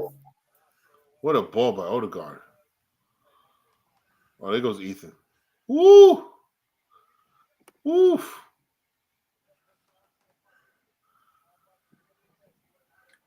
I mean, the thing is, PSV do now have to try and get. No, they're trying to keep it respectable, mate. They're not even trying, in my eyes. I think they've given up. They've went to a back six. If you're PSV, you got to try to get a goal, at least one goal. One more. You got to try to get at least one more. Because to come into Emirates and think you're gonna score 4 goals is not going to happen. 5 is not going to happen. Mm-hmm. Nice try again there. Bit high and wide, but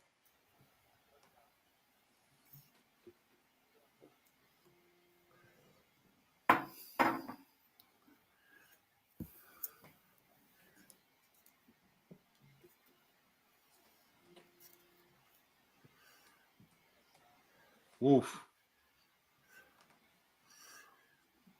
5 different goal scorers as well. If you ever needed confidence in your side for scoring goals, this is it. and it's the one that you'd want to be scoring as well, isn't it? 100%. That's what I said at half time. What was the half time stats, Rich? Have you got it up yet? Yeah, I'm just getting the stats now.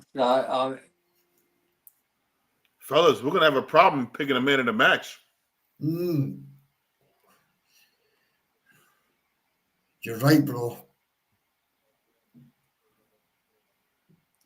Right, so Oh, good idea.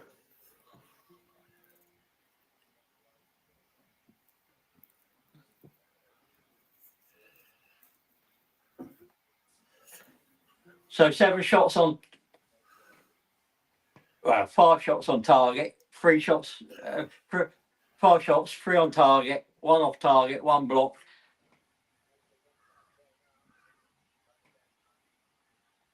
Uh, 75% aerial duels won, 50% of the tackles won, 1 save.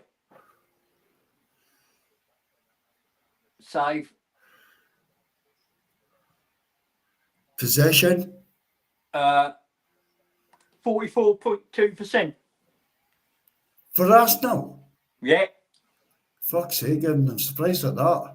yeah, Me too. it surprised me as well. I was expecting it to be slightly, but I 60 suppose point. that takes into account all the times they've had to pick the ball out of their net as well, Yeah. because they've had it's and the restarts. It knocks that possession down a bit.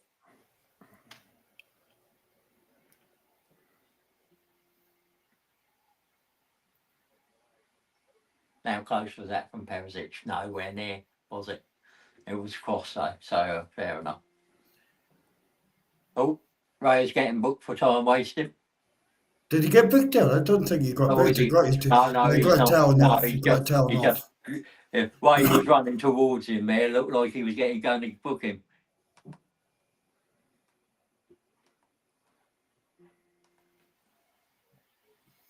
Get some of the kids on.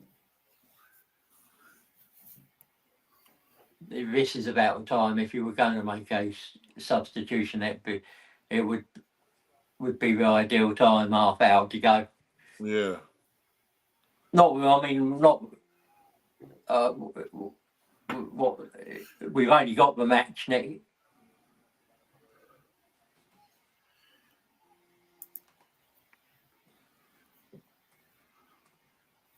This is honestly outstanding by Arsenal. Mm. I don't think any Arsenal fan could actually have predicted this. No way. Odegaard's running forward. Stop going, edge of the box. Out to Ethan. Shot, blocked, Yeah, corner. best corner of the match for us.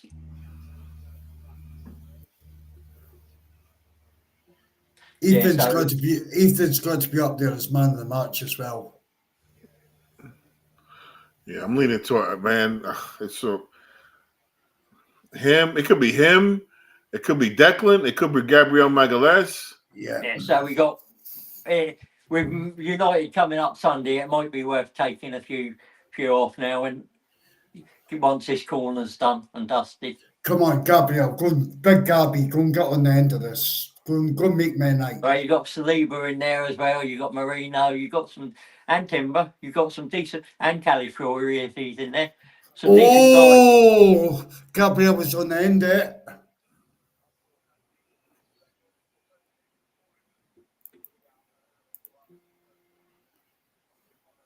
Oh, who's that? Who got in front of him? Was it Saliba? Look at this state. See it to once. I don't know if you're going to get the replay, but look at the fucking defending against Timber. He's pushing him against the post, almost off the pitch. He's pinned him to the post, didn't he? Coming up now. Exactly. Oh, hell yeah. And then you look at Thomas Partey's penalty, like it's been quarter that. Yeah.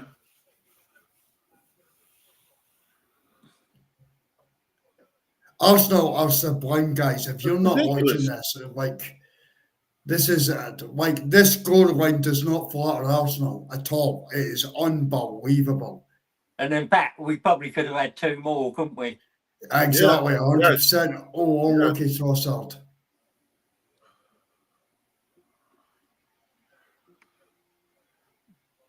See, in the second half, Trossard's been brilliant. Yeah, he has. He's been absolutely superb. Maybe you didn't notice him in the first half because of the way that we were all playing, but seriously, we are playing fucking ball. Yeah, I don't know. I don't know what Mikel said to these guys, man, but these guys came out on fire, man, today. Yeah, they've stepped it up a notch from what it was in a Villa a 3-1 up against Bruges. Madrid, Real was just gone into the lead. It's probably too early for a man of the match, but I'm actually Lance. You're kind of leaning me towards Declan Rice. Yeah, man. Him when I mean, listen. At this point, I wouldn't be mad at anyone you pick. The way these guys are playing today. Oh, you don't get into the last 16 and play the way Arsenal are playing right now against any side. And like the last 16 are like top quality oppositions. And with with your 4 main strikers missing. Now, Rich, who did you say we might get in the next? I'm not trying to get ahead, but who do you say we might get the next round? It's either Atletico or Real. It's one of the Madrids, bro.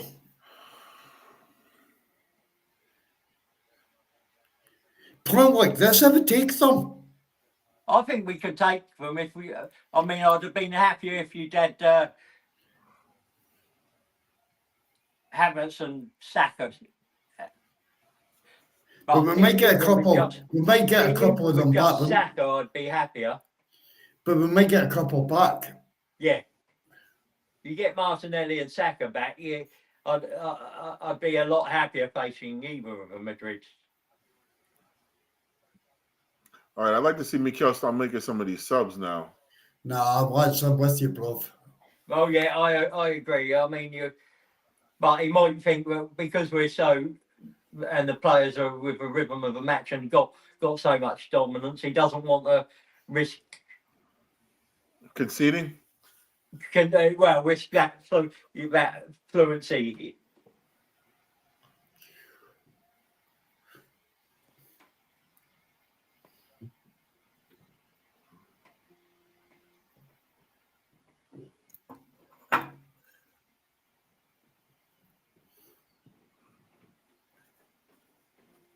Rich, who's the number 9 you want this summer transfer? Who do you want as a number 9? On number 9. To be honest, yeah, I wouldn't mind seeing Sesko. I'm not convinced, but if you're going to get a number 9, he's kind of the 4-1s out there. Then let's see if the hype's real.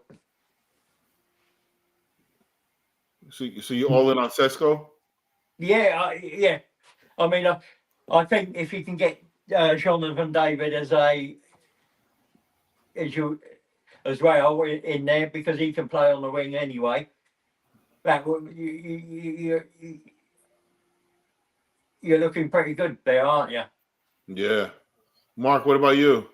My ideal would be Isaac. Yeah. But the correct pronunciation, by the way, and I know this for a fact, so watch the broadcast, is Shesko.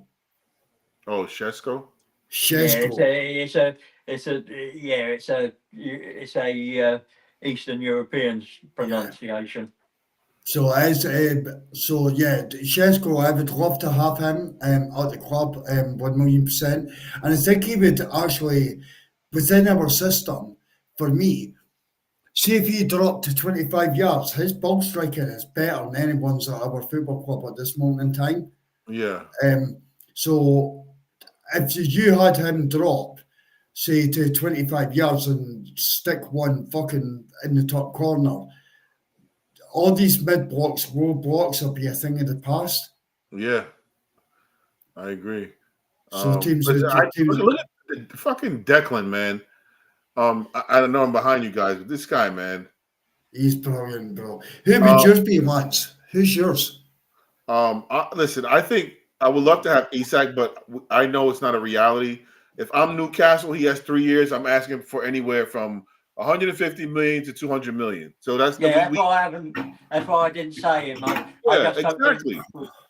I just don't think we got the money to do to that. cut you off. It's not realistic. But I would say Sesko.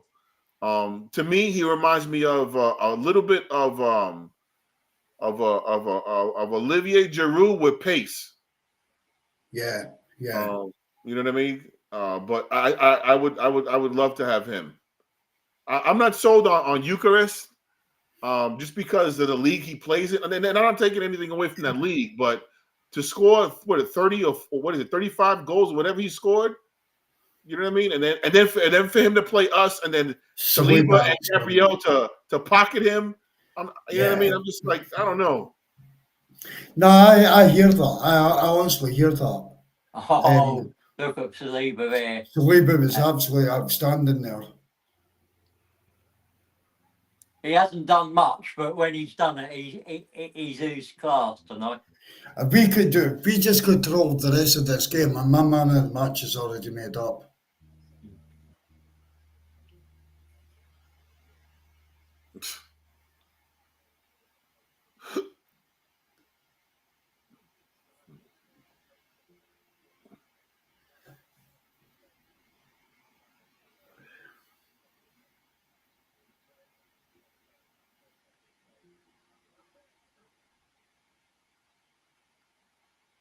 And if you watch that passage of play,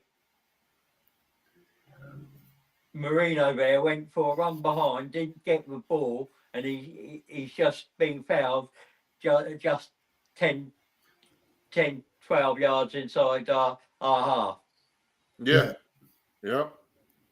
He's been brilliant tonight as well, Marino. Yeah, his movement.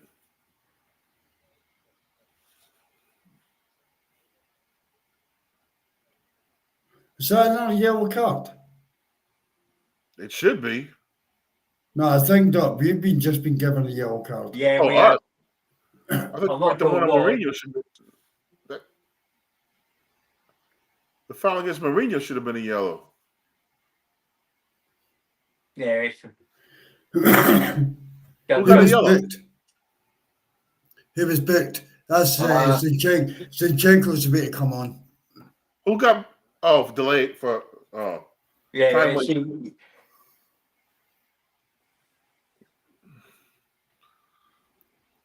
Timber got the yellow card. Fuck off, man. Timber, time wasting. That's the stupid. That's just dumb. Well, it's 5-1, 68th minute. Why get a yellow card there? Because he was looking for a play, but see, the funny thing was, he moved away from the ball afterwards. Then Saliba went to the ball, and then Red ended up taking the fucking free kick. Yeah, it's stupid. It is stupid.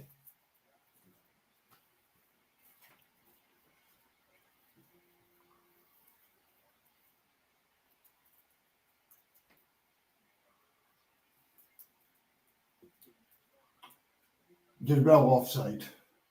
Unless it's against Arsenal scored, but it's well offside. There's no way that's standing. Oh, nice. It was nice. If that comes off a defender, that would stand. Yeah, if a defender's played it and is in control of the ball. It's not the only way it stands. It's not if it's deflected off the defender, no. Well, he's played it off. He's played it off Calafiori. That's off. So, and then it's gone to Ethan and Partey are going off. Yeah, well, I think that's sensible. I want to give this guy a wee bit of airtime. Let's give this guy airtime. My guy. Look at that message.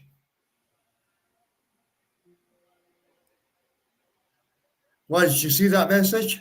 What was the message? I can't see it from here. I can't see it. Fuck you. Fuck you, bro. Thank you for joining. Thank you for joining the watch along. Thank you. Some fucking absolute penis, probably disconnected fan that doesn't actually see football in his life. Get the fuck you wanker. Oh, I see it. Dickhead.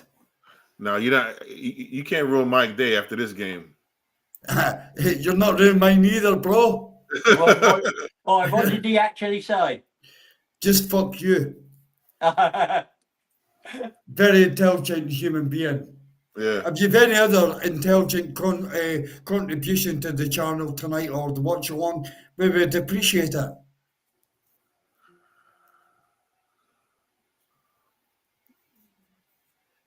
And with that, if you need a mobile phone top up, drop me a DM. I'll send some money over.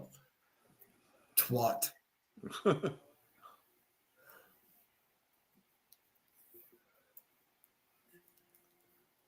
Give him some tuition fees so he can get a better education. Yeah. How many more substitutions do we have left? 2. Odegaard hit it! Get the fucking in! Martin fucking Odegaard! Game over. 6-1. Oh, that is nice.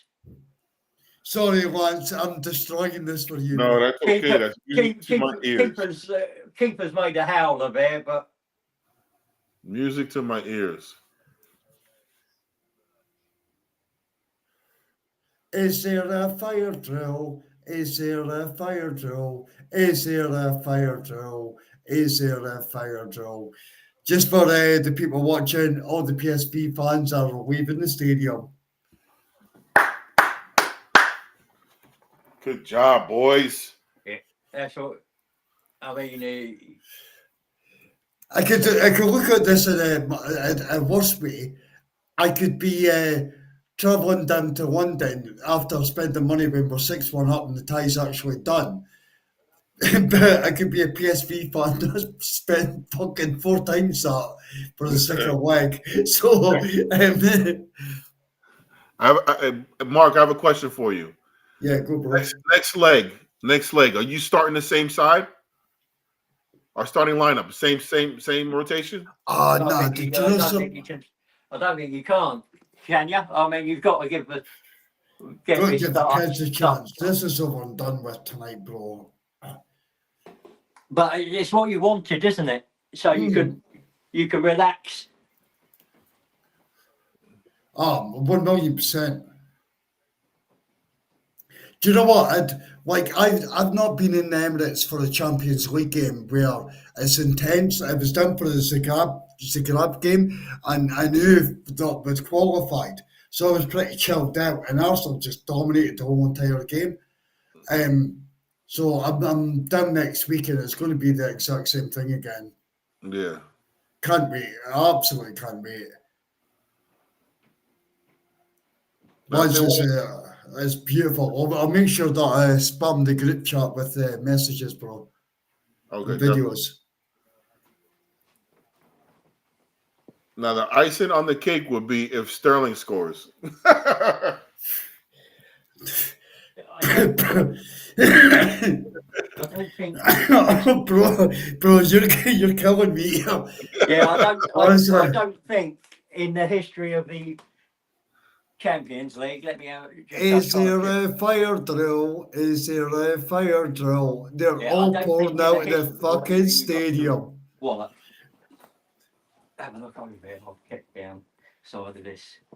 I don't think in the history of the Champions League anyone's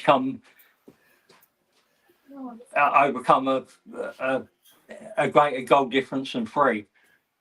KT's coming on, so it's Ben White. Mourinho's going off.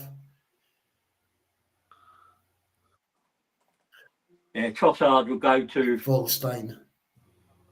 Yeah. No, Mourinho's coming off. Timber will come off as well, I imagine then. Yeah, it's Timber. Timber, you have been outstanding, my brother. My brother. Absolutely superb, Timber.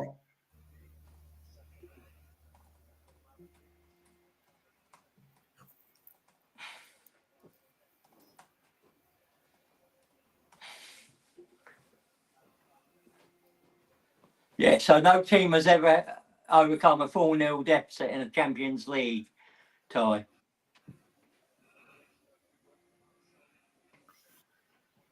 So no one's come back from a great goal difference, more than 4 goals ever in the champ. Odegaard for a wee hat trick in the Champions League last 16. Oh man, that was just, oh come on, please make this happen.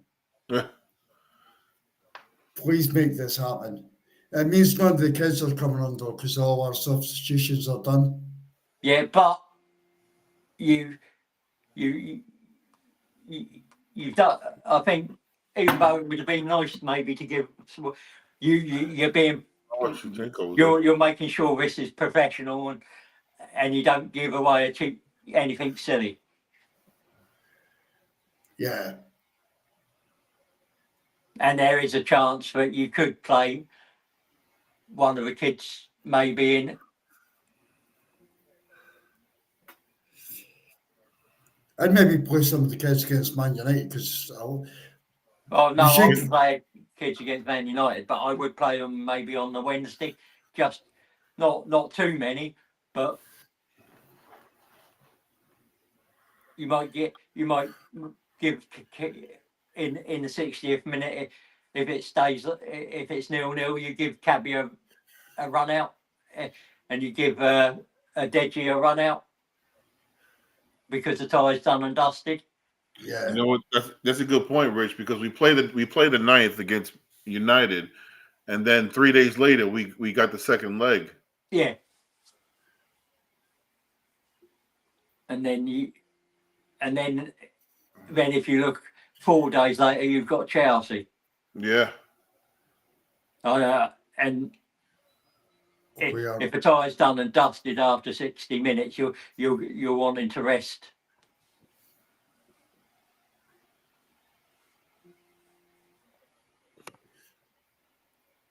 Good defending. Look like Gameday. Imagine that. You know what? See if we get an Odegaard hat trick, that would just sum off the night perfectly for me.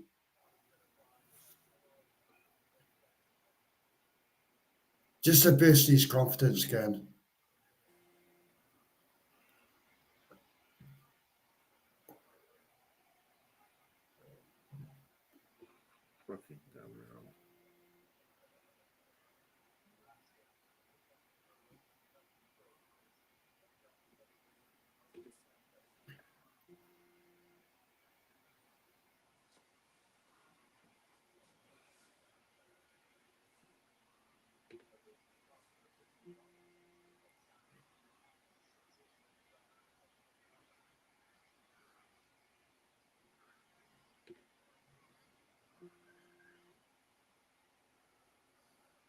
Great defending there. Who did Raheem come on for? Ranieri. Jesus, I missed that.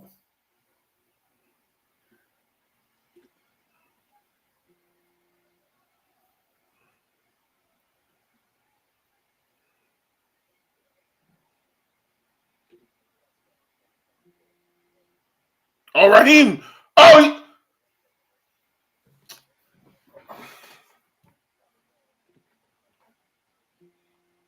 Fuck, man. Oh! Zinchenko.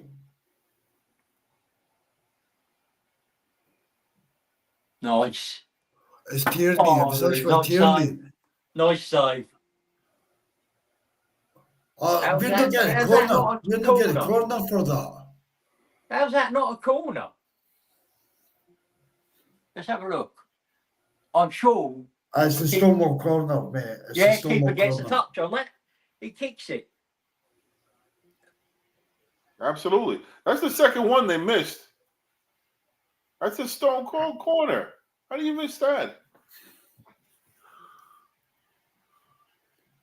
Great play by Tierney, by the way. Yes. Yeah, it was good Good play by Tierney. I'm gonna miss him, man. I'm going to miss him as well, bro. Yeah, Honestly. it's a shame, but he's had so many injuries. Yeah. I don't even think it's down to the injuries, Richard, if I'm being honest. I think it's down to the inverted. It's inverting from left back into... But we've not got another player like him. There's nobody like Kieran Tierney at Arsenal Football Club. I think he's an option. I think he's a fucking option. Like, it's the one bit that I do. It's not because he's Scottish. Far from it. No, It's not. I think he's been unfortunate with his injuries, and that's played a major part in where he is now.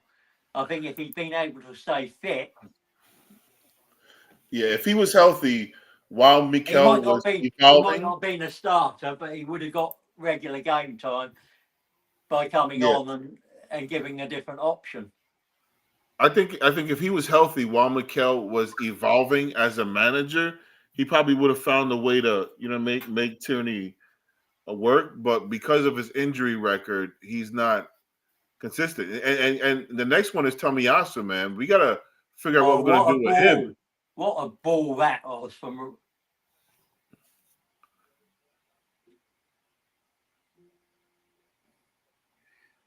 You look at that ball from Raya to Royce.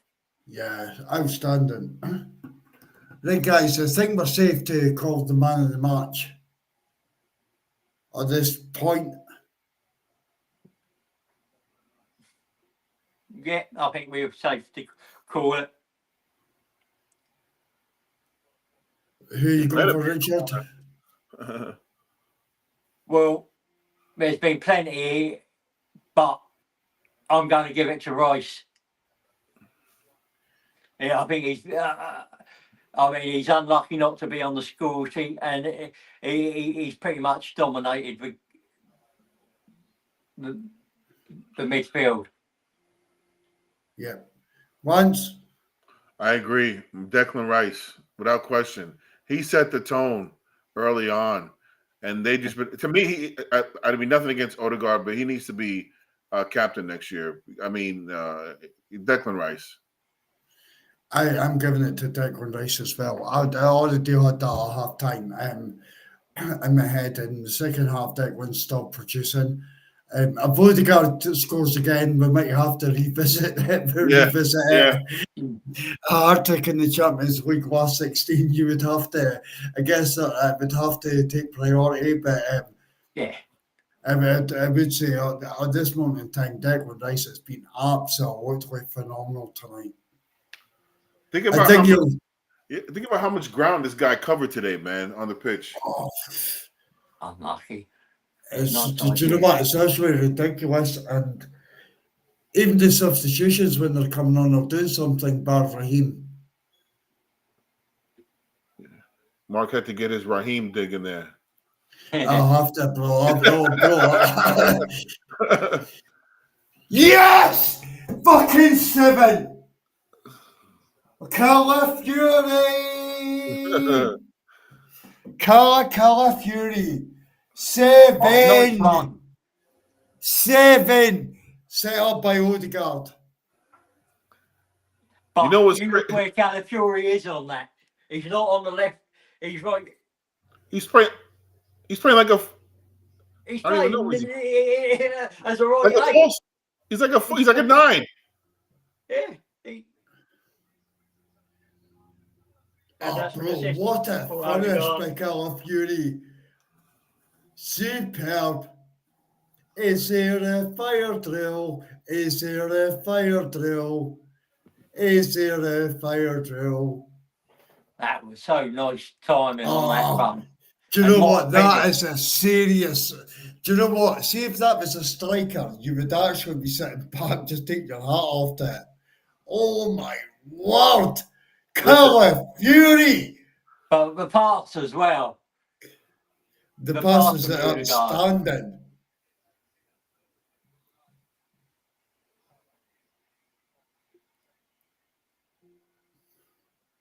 I gotta tip my hat to Mikel Arteta, man. This guy, masterclass today. Yeah, I mean,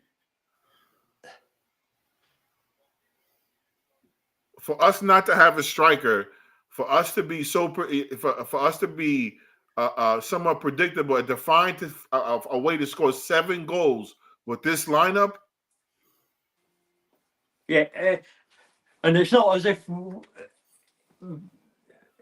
any of it been lucky. Yeah. No, this is outstanding. We are Yes. absolutely brilliant. Yes. The players have, he's got it spot on with the players. As the subs have worked, the starting lineups worked. The energy's there again. The energy's back in the side again. It's been missing. I think that's what's been missing. It's not that we've got bad players, but the energy's there. I agree with you. 100%. Maybe that's Josh. Maybe Josh is in the UK at the moment. Maybe that's it. But you know what? This is why I said, you know what I mean? It may be like a little premature. This is why I say next year Declan has to be our captain. Because if you notice, he was the first one to really get everybody going. He came out on fire. And everybody followed him. As much as I love Martin Odegaard, you know what I mean? Like, sometimes he's just a little bit too quiet for me.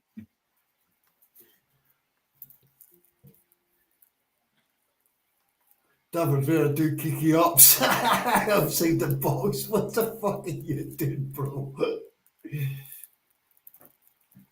7-1 away from home. And then the last 16 of the Champions League. Am I fucking dreaming? Honest, I think I'm going insane on the season, man. I'm going insane. Mm-hmm. And I guarantee you the pundits will say, oh, it's a shit PSV team. Yeah. You know what I mean? What are you doing?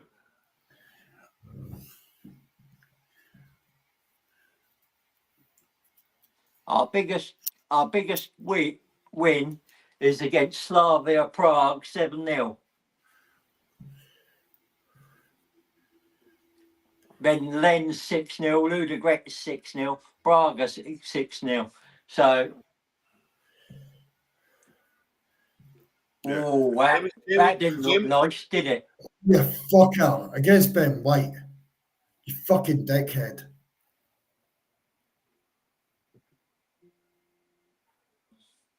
And that.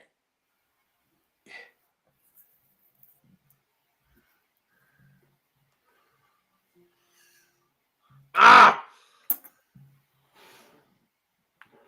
So I wish.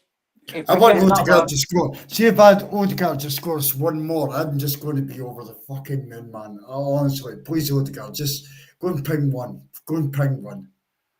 Penalty and do not give a fuck what it is. Just please, Odegaard. Get that confidence. Yeah, see if we get another goal with this bit.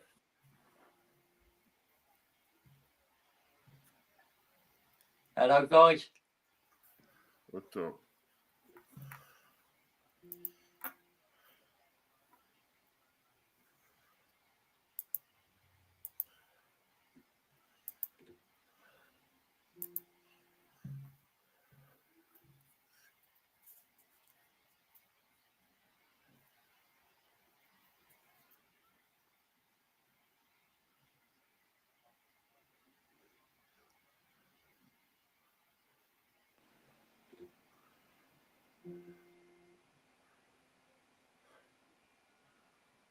Do you want to do player ratings after this, then, guys?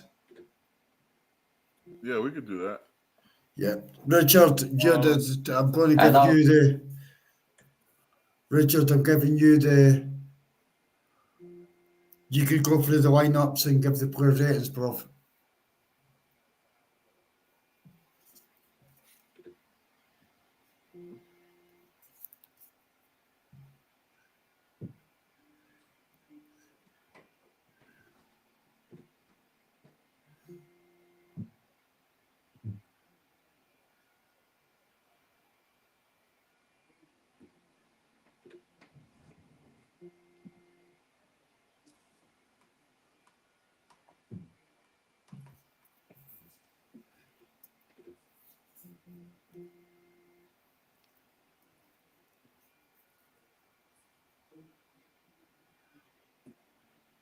For a team that can't score goals, to go away from home in the Champions League, score 7.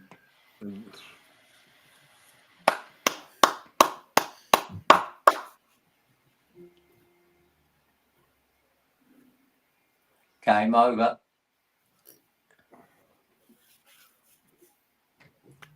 Not yet.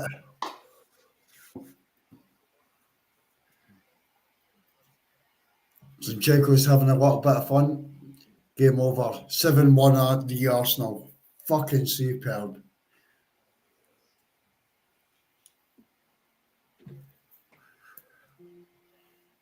Wow.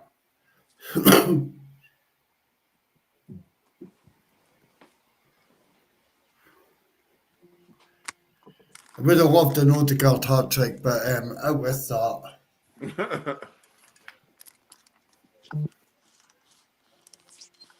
Outstanding. Outstanding. Well done, boys. Well done. My manager. Well said, lads. My manager. Did brilliant, wasn't it? Oh. Right, so Richard, ready to go through the players and we'll give the player ratings and then we'll close the show down? Yeah.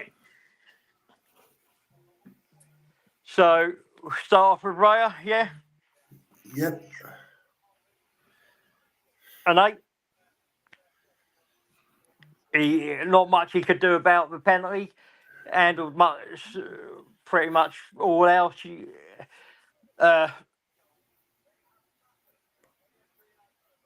And that's what I think. An 8 for Raya. Once. I agree. 8 for Raya. Although he didn't have much to do, some of his outlet pass. That one to Declan Rice was beautiful. I would say 8 for Raya. Yeah, I'll agree, guys. Agree. 8 as well for me. Done nothing wrong. Couldn't do nothing about the penalty. It was a brilliant penalty. Should never have been a penalty, but out with that. Fair play. We go with Timber next. I think he's up there on the 9. Goal, all-round performance, and an assist for Marino. For me personally, I have to give him the 9. I have to give him a 9 because I have to go for the man of the match, and it's not Timber. But outstanding. Timber was on absolute fire today. Yeah, I agree. 9 too. The way he was sliding the tackles, being creative, going forward. Again, aggressive. When was the last time you seen him that aggressive? I gotta say 9. Saliba, 8 for me. He was solid. Everything he did was calm, collected, but there were just players slightly above him in performance. That's nothing against him. It was just that the likes of Timber and Royce and that were slightly better on the night. Yeah, I agree. Same thing. For Saliba, again, another typical Saliba performance. Rolls Royce, calm in the back. Nothing to get crazy about. Nothing to get a heart attack about. He's just there everywhere he needs to be. For me, I'd give Saliba a 7. Not that he done anything wrong. Cool, calm, collective all the way through. But when I'm giving players 8s and 9s, I just like there's nothing against Saliba whatsoever. He was outstanding on what he had to do today. He tidied up everything he had to tidy up, and fair play. So 7 for Saliba. Gabriel, again, an 8. I think he was solid. He commanding, combative, and him and Saliba solid all night. I agree too. I say 8. Saliba, I mean not Saliba. Gabriel is the lock that holds that chain together, man. Like without him, I think it'd be a wholly different back four. But again, he did everything he needed to do. Pocketed his defender. Typical Gabriel Magalhaes performance, man. I say 8. I give an 8 as well, 100%. The reason he gets a point above Saliba was that deflected shot that hit the crossbar.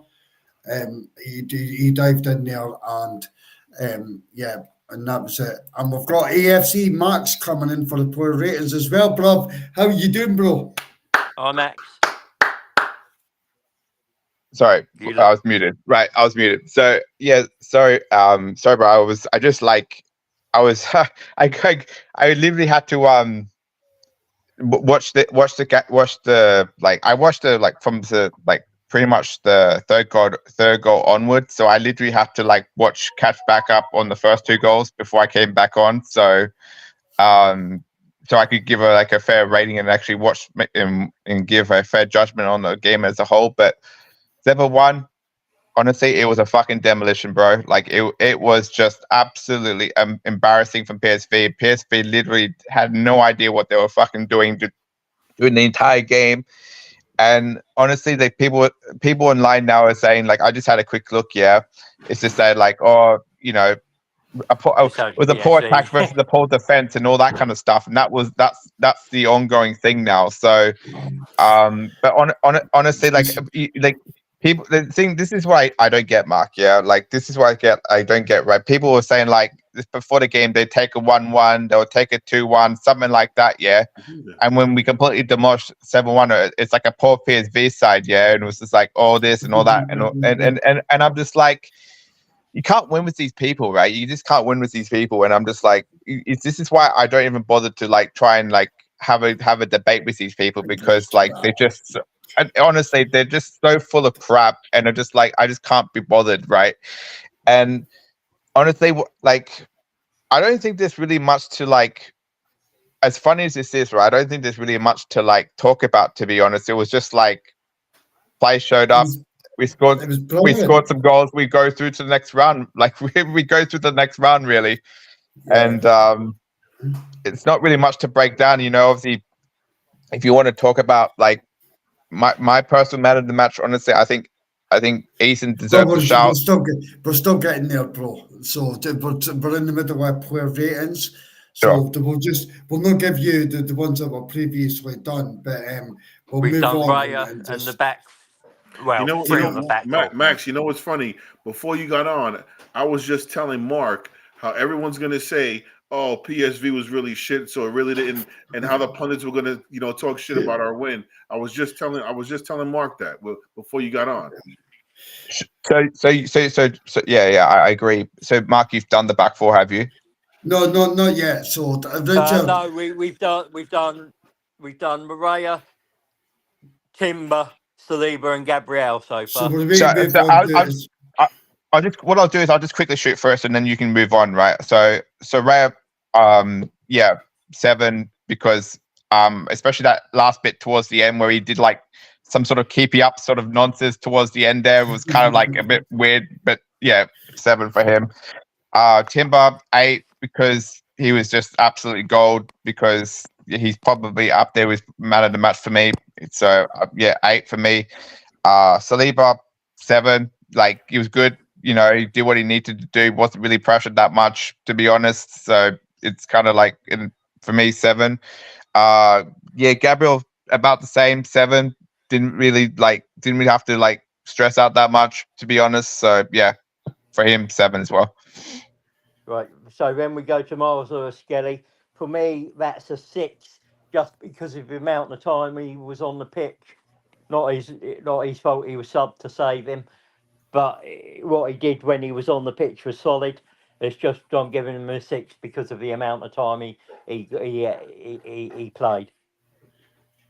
I would agree with that. I would give him a 6 as well. And Mikel done an amazing thing by getting him off the pitch. So for me, a 6. I thought he was outstanding when he was on the pitch, but it's just the length of time. Yeah, for me, I think I'll probably say a 5, and the only reason is because he tend to lose his cool a little bit. Honestly, I had him as my man of the match in the first half, because leading into the first half, because he was just outstanding. But sometimes when Miles gets, it seems like this is not the first time he's done it. He's got to just, I guess, mature a little bit. But prior to that, he was outstanding. You know what I mean? Yeah. I Yeah, mean, yeah. that second tackle was rash, but Alex? Yeah, no, I agree. I Thanks. agree, Lance. I agree, Lance. And yeah, it was. It was one of those things where basically I think a moment like got to him, if that makes sense. I think the moment sort of like happened to him. He was playing well, and then like he got an assist and everything else. Yeah, and I think it was one of those like deer in the headlight moments where he basically just like sort of went, wow, I'm in a Champions League sort of like quarterfinal, and then he just like. I don't think he understood the game plan. I think that's one of those things where like an experienced player like Jorginho or like, obviously like one of those other players here, like needs to go and pull him aside and say, listen, like this is what we need to do. This is the game plan. Like, don't give away any stupid fouls. Because I was like those moments especially those moments in the first leg of the first half. Sorry, yeah, and where like. He looked like he didn't know what he was supposed to be doing, and he looked like he was kind of like a bit lost. And then he had that moment. We had that brilliant 30 minutes or so in the first half, and he kind of like afterwards. He kind of like after he gave like there was a moment where he kind of almost. He almost gave away another foul, like literally, like I think it was 3 or 4 minutes before that, right? And then he kind of like because the player beat his player, and then he kind of like lost his marker and all that kind of stuff, and then he kind of almost gave away a stupid foul there as well. So, like it's one of those things where it comes with maturity and all that kind of stuff. So for me, like I'd probably agree with a 5. Yeah, it wasn't one of he was good for about 30 minutes, and then after that, kind of really he got taken off rightly so, and yeah. Right, so we'll do Calafiori because he was the left back for the majority of that game. I'd have given him the 8 for the goal, and he's all the Trossard assist. So I'll do the Lance? same. I'll give him an 8. I'd give him an 8 as well. I give him a 7. The only reason being because Calafiori still makes me nervous on one-on-one matches. When he's out, when that winger has him one-on-one, he makes me so nervous, and that's the only reason why. Other than that, going forward, I love him. It looked like at one point I thought we all said it looked like he was playing in a 9.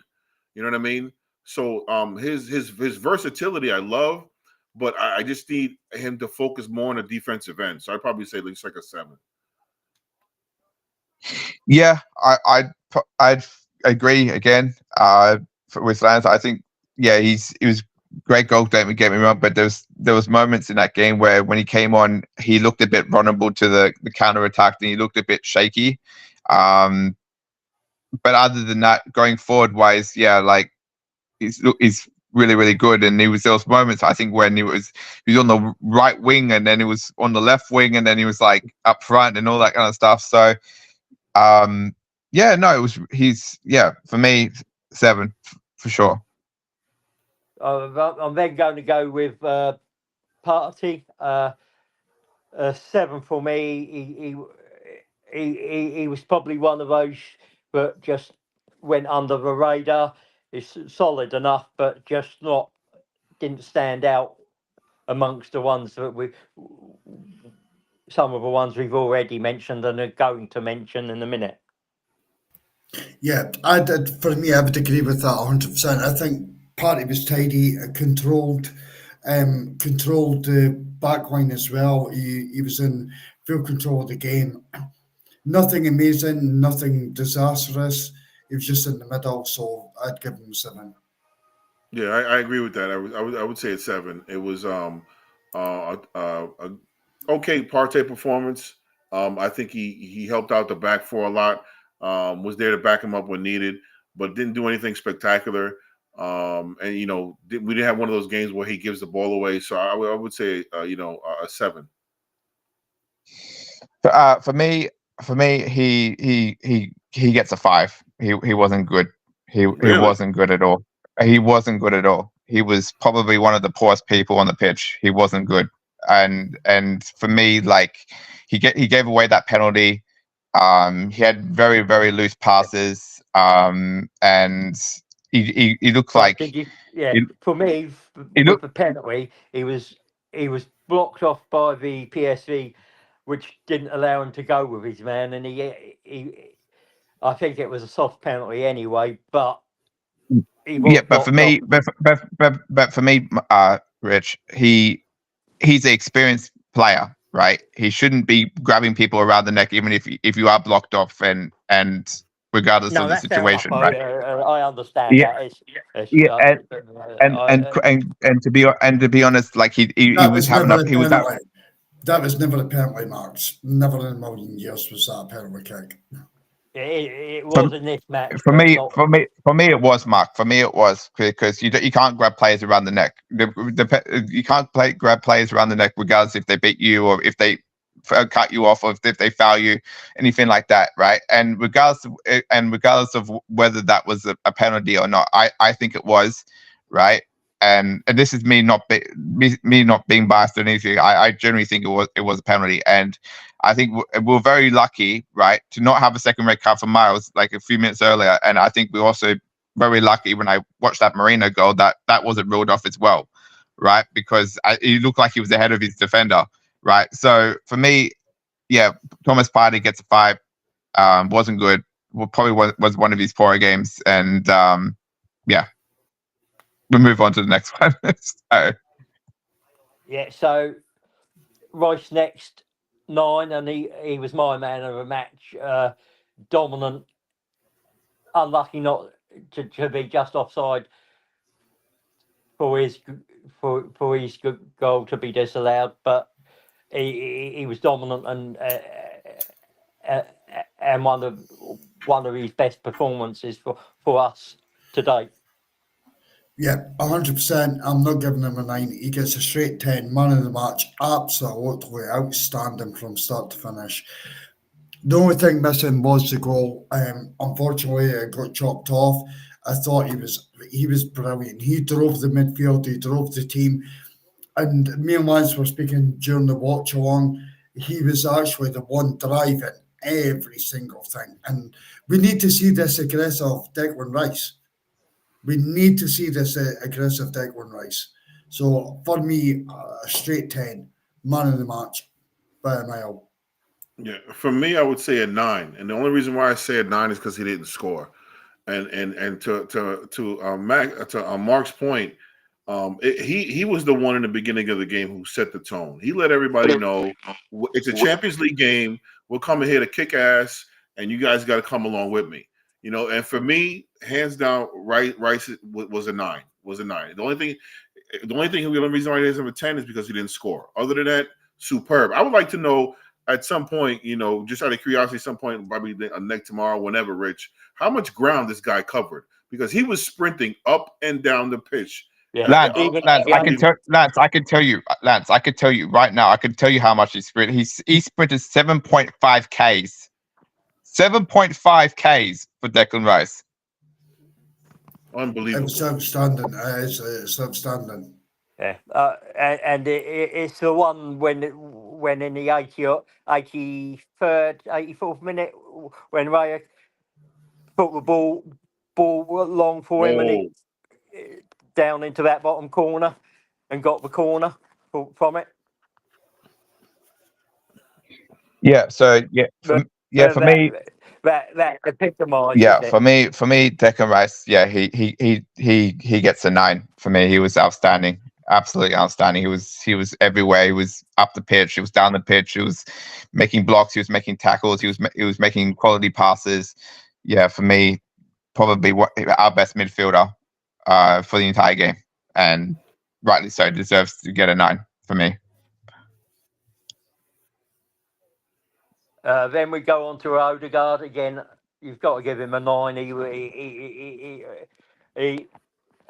couple goals, an assist, and but there were moments in there where the air shot where he kicked the ground and when he should have scored, and a couple of bits like that just makes him miss out for me on man of the match. Lance? I mean, Yes. for Odegaard, I'd probably say an 8.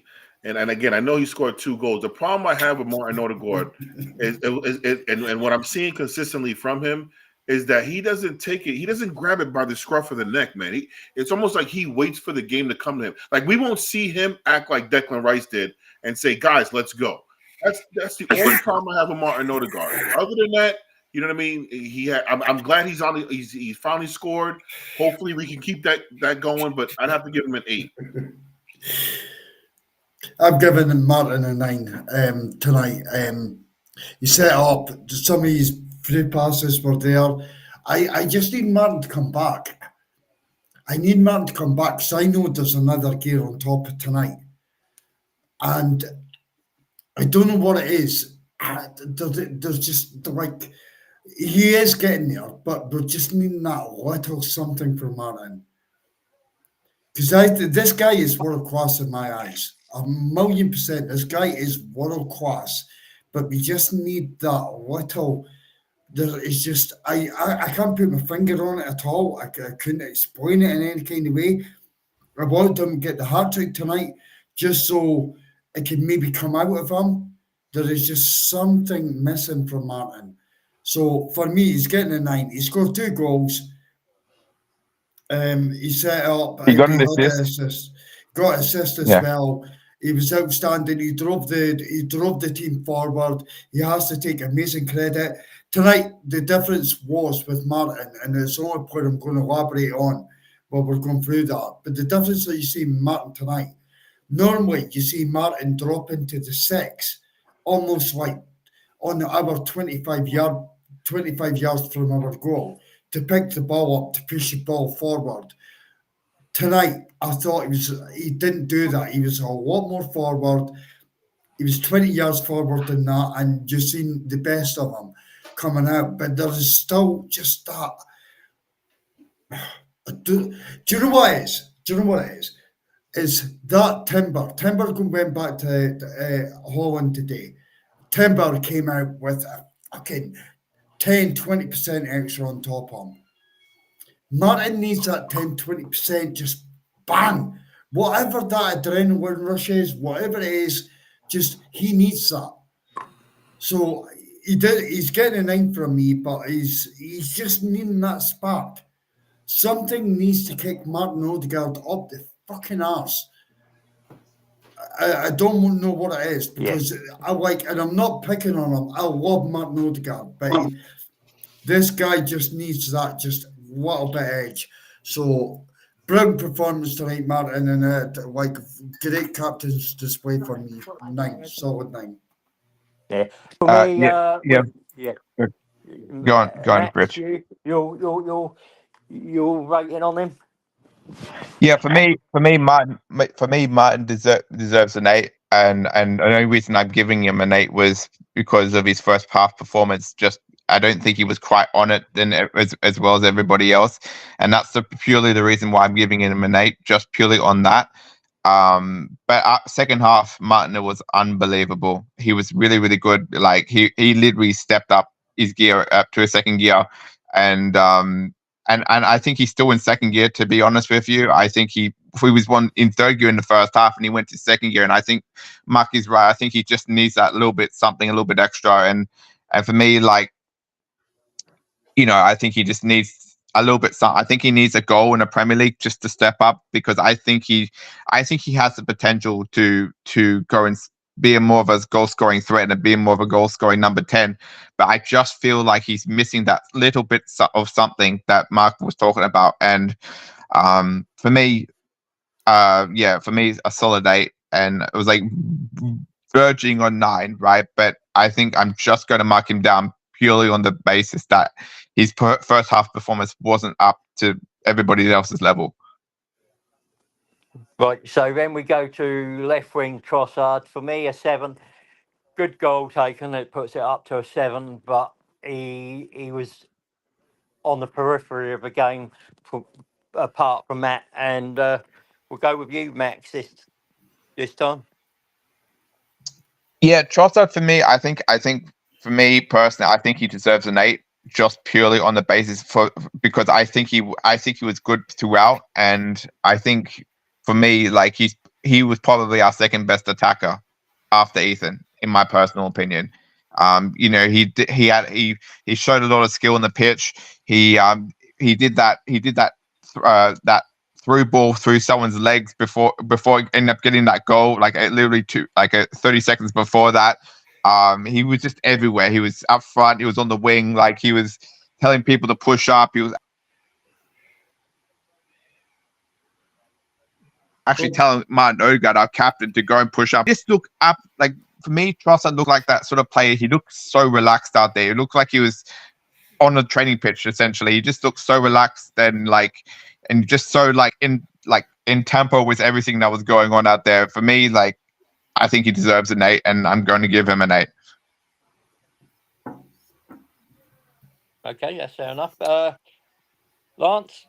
I'd probably say a 7, just because the first half, he was okay, didn't do too much. The second half, I think he really opened up a little bit.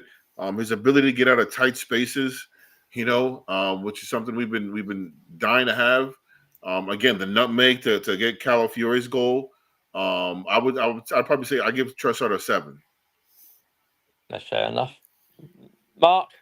Yeah, I agree with Lance 100%. First half, non-existent whatsoever. I didn't see him. And maybe, if you're using Max's analogy of the first half with Odegaard, it was certainly there. I thought Odegaard was a lot more there in the first half than Trossard. So for me, second half, Lance summed up brilliantly. I felt that the Trossard was bang at it. Took his goal well. Certainly a 7, but I couldn't score him above that. Okay, we'll go with Nwaneri. We'll go with you, Mark. Nwaneri, he's getting an 8. Mikael, please, whatever system you play today and whatever you've done with Ethan, just let this kid fucking roam the pitch. See, when he was roaming, he was on it, bro. Honestly, the way that he took his goal, etc. Yeah, I'm not going to over elaborate. So, it's just a solid 8 for me. He was absolutely pinnacle today. Brilliant. Max? Yeah, for me, Ethan gets a 9, and he's probably going to get my player of the match because purely on the basis that he was absolutely just tearing the defense of PSV defense a new one, right? And he was absolutely everywhere. He was like, they didn't know how to handle him, and for me, like, he just epitomizes everything that we're missing about with Saka. Like, he just epitomizes everything that we've missed from Saka. Like, in the end, honestly, like, this is why, like, for me, I want Saka to come back. Don't get me wrong, but like, if Saka needs to take more time to heal, I'm perfectly fine with Ethan for me, like, to play most of the matches up until the end of the season, or until next season if Saka doesn't come back until then. For me, for me, Ethan is just one of those players that just excites me. Where every time he gets on the ball, he just looks like he's like 3-4 steps ahead of everybody else, and he's a 17-year-old kid, for Christ's sake. Like, and I think that stat came up on the thing. Only Jude Bellingham and I don't remember the other one.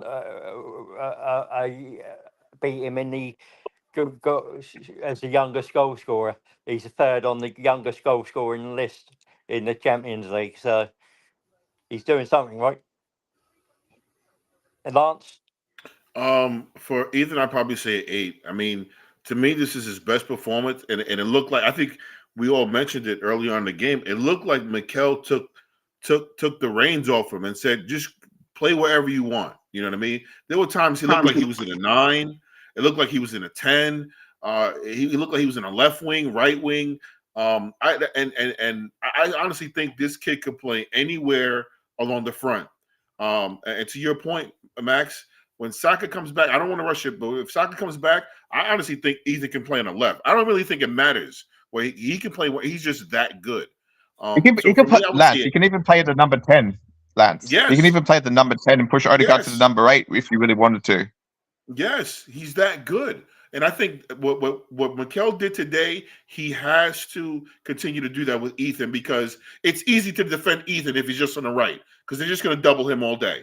You know what I mean? He has to get rid of the ball. But I'm sorry, I don't mean to go on, but I would say definitely an 8 for me.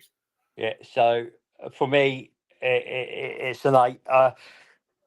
Would have been a 9, but there were moments in that game where it passed him by. But when he was in it, he was brilliant.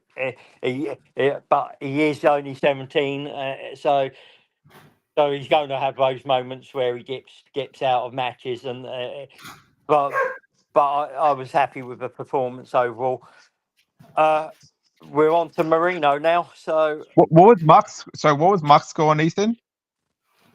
Mark, what was your score on Ethan again? 8. 8. Give him an 8. Give him an 8. Yeah. We go to Mikel Marino. For me, he was a 7. He worked hard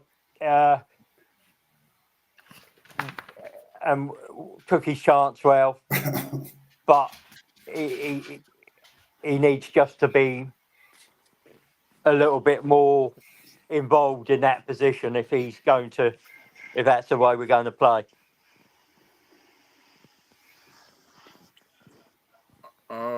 Who's up? We'll take you, Lance, this time.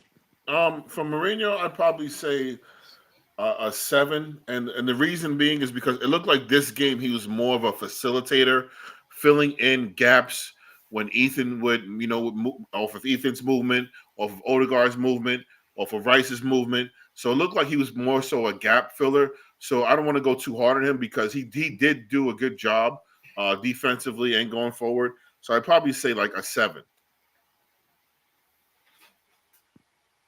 Yeah, for me, Marino, for Marino, a 7 for all the reasons that Lance just stated. Like, and yeah, for me, 7. Mark? Sorry, what point was that, bro? I was distracted, sorry. It's Marino. Marino's getting an 8 for me tonight. See the way that he took his goal. I think it's going to be one of the most bizarrest goals ever. It's going to go all over social media. Like there's, honestly, I didn't even make sense of it, and I still don't make sense of it. But I didn't think he was doing too much during the first half, and then Woods was pointing out as we were going on what he was actually doing, and it was actually he was all over the place. So he's getting an 8 for me. He's getting an 8, solid 8. I thought it was brilliant.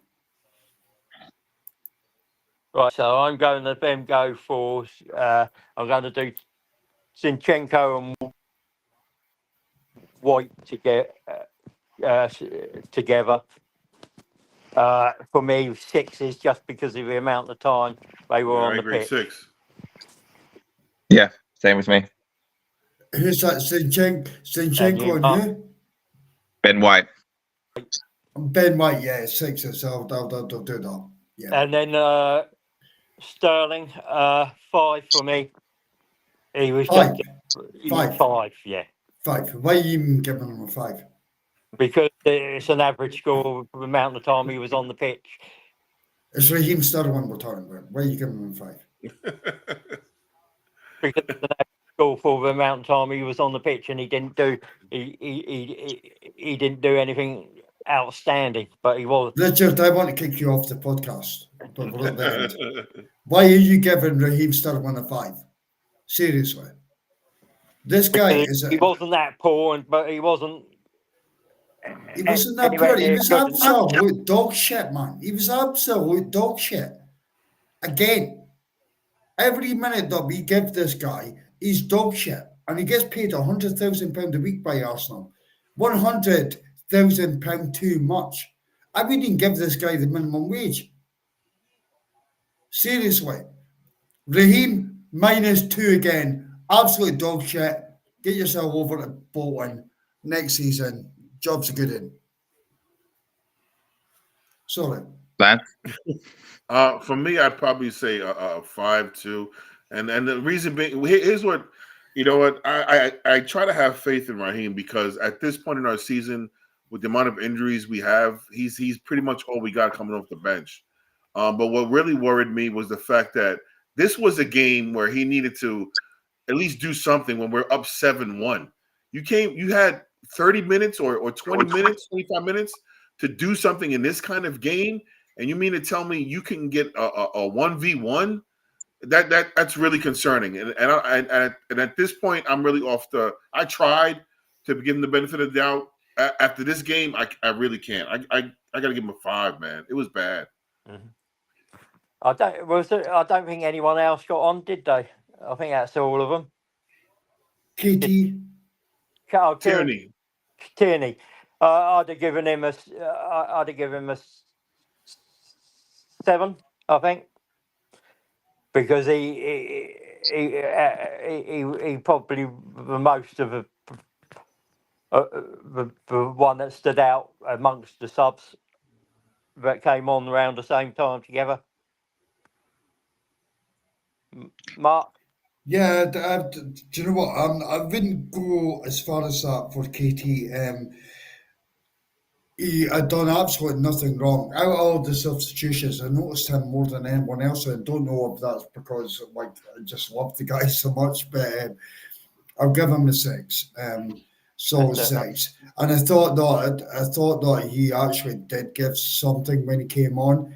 The pass that he flicked over for the assist for Trossard was amazing. It was absolutely brilliant. So yeah, KT, I love KT, but 6 as a substitute. Hey, Max, just real quick here. You live in Scotland, don't you? Or the island? Yeah. No, Scotland, bro. So then you should be acquitted from giving KT a mark because you're going to be biased because he's your countryman, right? No. But it's not. Do you know something? Do you know something? I've never been biased towards Arsenal, and people don't understand me correctly. No, I'm just pulling your leg. I'm just because it's KT. I'm just pulling your leg, bro. Yeah. I've no. I'm not biting at all with Max. I am I'm the type of Arsenal fan. See if we could go and buy a right winger next season and put Saka on the bench, I'd be the happiest Arsenal fan in the world because they'd have a world-class right winger. And we could go and get a new manager that's going to catapult us to win the Champions League, Premier League. I'd be that guy. But what I'm going to do is I'm going to defend what I have when I see that what I have is not their fault. So this kind of angle come. But Max, that was a bit naughty. Yeah, for me, KT gets a 6. So yeah, for me, gets a 6. Yeah, same thing. Mark I'll gets, say 6 for KT. Mark gets a wind up. Mark gets a wind up as well. KT 6. So before we go on to Arteta, did you see the one from Brian in the group chat pop up? Yeah. Right, so Arteta 9. It's not a 10 because I think there's always You harsh bastard. No way. I am. That is harsh as There's always fuck. something you can do better. And we didn't What could get you that. do better? What could you do better? We've just won 7-1 away from home in the last 16 of the Champions League. Yeah, And you're giving Arteta a 9. Yeah, And he's not even got a squad. Yeah, I don't think he got much wrong. It's just you're wanting perfection, and it will. What was not perfection about what you just watched, bro? Richard, what is not perfection? Isn't it? Or an 8-0 or a 7-0 is perfection. It's just not. 7-1. And apparently it shouldn't have been given. If you're just being hypercritical. Nah, Richard, you're being hypercritical, bro. I'll let the rest of the guys go, but Richard, man, Yeah, so Lance, Today I would say I give Mikel a 10. And the reason I say that, it's for me, it was because, and I think I said it on the last podcast, is that Mikel to me has shown his growth over the time he's been in Arsenal. If that was early Mikel, he wouldn't have taken him out till probably like to halftime. And the fact that he had enough courage to pull Miles Skelly off when he knew he shouldn't have, to me, said a lot about his growth. And then the fact that he had them, these guys were on fire. Their head was on fire. I mean, to credit, you got credit where credit's due. You got to give credit where credit's due. Mikel 10 today. Everything he did tactically, to what he had Wanyeri doing, to what he had MLS doing, Declan Rice, Calafiori, 10. It's got to be 10. Yeah, for me, for all the reasons that Lance just said, 10. For all the reasons that Lance just said, and I hate the fact that he said everything that I wanted to say, just like Mark was the other day with Daniel. Like, for all the reasons that that Lance said, it's 10. So finally, referee, I give Well, him a 7. do not get. I never even rated Arteta. Oh, haven't you done that? I thought by the way you went in on me, he was a 10 for you. No, he is obviously a 10. He is, Richard, he's obviously a 10, and Lance summed up perfectly. No, yes, fair enough. Yeah, when we were doing the watch along, I was screaming out during that period, substitute Miles Lewis-Kelly. Although Miles was absolutely amazing, sub him. Do not put him in this position. He's been sent off twice already in the last couple of weeks. Like, do not put him in that situation. And the second tackle against Miles was definitely a second yellow. Yeah, I didn't think the first was. No, the first one wasn't, but the second one was 1,000,000%. And he was one tackle away. So once you summed up brilliantly, Mikel Arteta has just taken a squad with 0 players, 0 attacking players, over to PSV in the last 16 in the Champions League. I was 7-1. If that's not a 10, damn, I don't know what is a 10. I do not know what is a 10. So, a 10-0 against Bayern in the final. I'll take that. So referee, as I said, I gave him a 7. I don't. There wasn't much. Penalty may be a bit harsh, but the player did well enough to. Luke De Jong did enough to buy that, and with Skelly, he didn't have a proper sight of. And it did look like a shirt pull from the angle that he saw it from. So I don't think he got too much wrong. Yeah, I would say 7 as well, but he did get stuff wrong, and that's why he's getting a 7. The penalty was never a penalty. The yellow card against Miles was never a yellow card. The second tackle from Miles was 1,000,000% a yellow card. Yeah. And he could have been off. So for me, these were mistakes within the game. Yeah, but they weren't horrendous. They weren't the horrendous mistakes, were they? Do you know what? If you had given Miles the second yellow, that could have changed the game. It would have changed the scoreline. It would have changed the whole complexion of the game. So I think he's had a major impact in it. It's just that the yellow cards to be done numbered the wrong way around for me. So 7. I would honestly, I'm bordering 6 because I think it was actually no, he's not getting 7, he's a 6. It was an average performance by the referee for this standard of refereeing. It was very average. Yeah, I mean, I'd normally go to the fans, but because I was watching on TV, I didn't have a volume up, so I can't rate them. But if those of you watching it with volume up, I'll let you rate the away fans. Well, so for me, just real quickly, like I think for me, like I'd give the referee a 5, just purely because I think on the basis that he should have given the second yellow to be honest. And the only reason I give him a 5 was because he gave the penalty, which was a penalty. And the reason I'm also giving him a 5 is because I'm not just rating him in particular. I'm also rating the linesman and the VAR system as well. And the VAR system, especially for the Mourinho goal, took forever to work out what the hell they were doing, right? And obviously, Lance touched upon it earlier, where Declan Rice's one should have been a corner. Already took that shot, and obviously the one before that, the one after that. So for me, the referee gets a 5. And just quickly touch upon the fans. I obviously had the opportunity to have it at full volume, and they were very, very noisy. So for me, I wasn't there, but from the noise they were making through my TV, I probably give them an 8. So for me, the fans get an 8. Lance, did you? For me, for the ref, I'd probably say a 6. And a lot of the reasons why Max said, I think the reason why I give him a 6 out of 5 is because number one, the corners that he missed. The Trossard one was ridiculous. The linesman, I don't know how he missed that.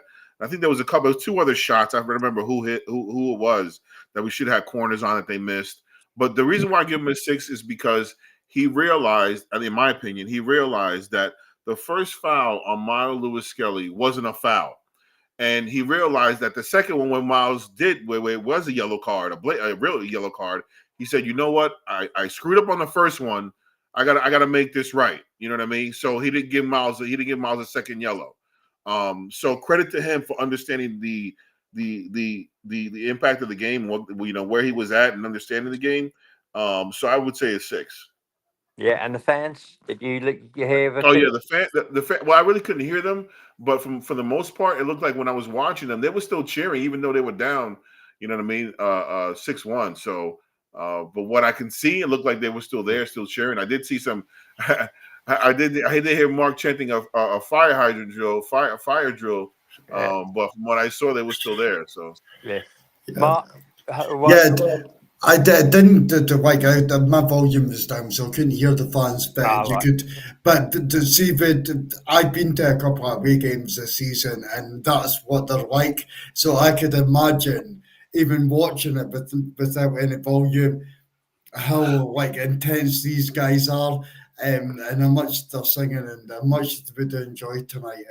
So the fans get a 10 for me. Okay. They deserve that. We've been through some shit, and our away fans are the best fans in the world. So just a quick thing with you, Max. What took so long on that VAR check? They were checking an offside. They were checking the foul on the defender from Nwaneri twice, and then the one where just before Mourinho scored, the defender fell over. They were checking there was no foul on him, so there was 4 checks. That's why it took so long to go through them all. Right. Okay. But I mean, it did take a long. I agree, it took long, but it wasn't just. They weren't just checking one thing, but you would have liked it to take a little less time. Well, that's it, I think. I mean, on to United on Sunday, and hopefully a similar scoreline. yeah, That would be nice. That would be nice. Yeah. Revenge. I'll hand it back to you, Mark.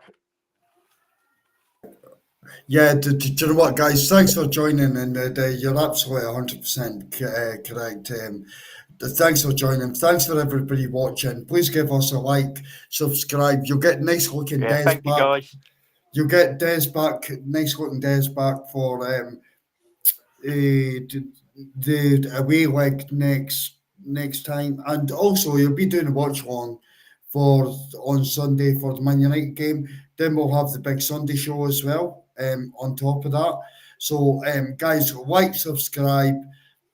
We've got new content coming all the time, and big up the Arsenal and big up Arteta. Max, Lance, Richard, love you guys. Thank you so much. No, thank you. Guys. No problem. And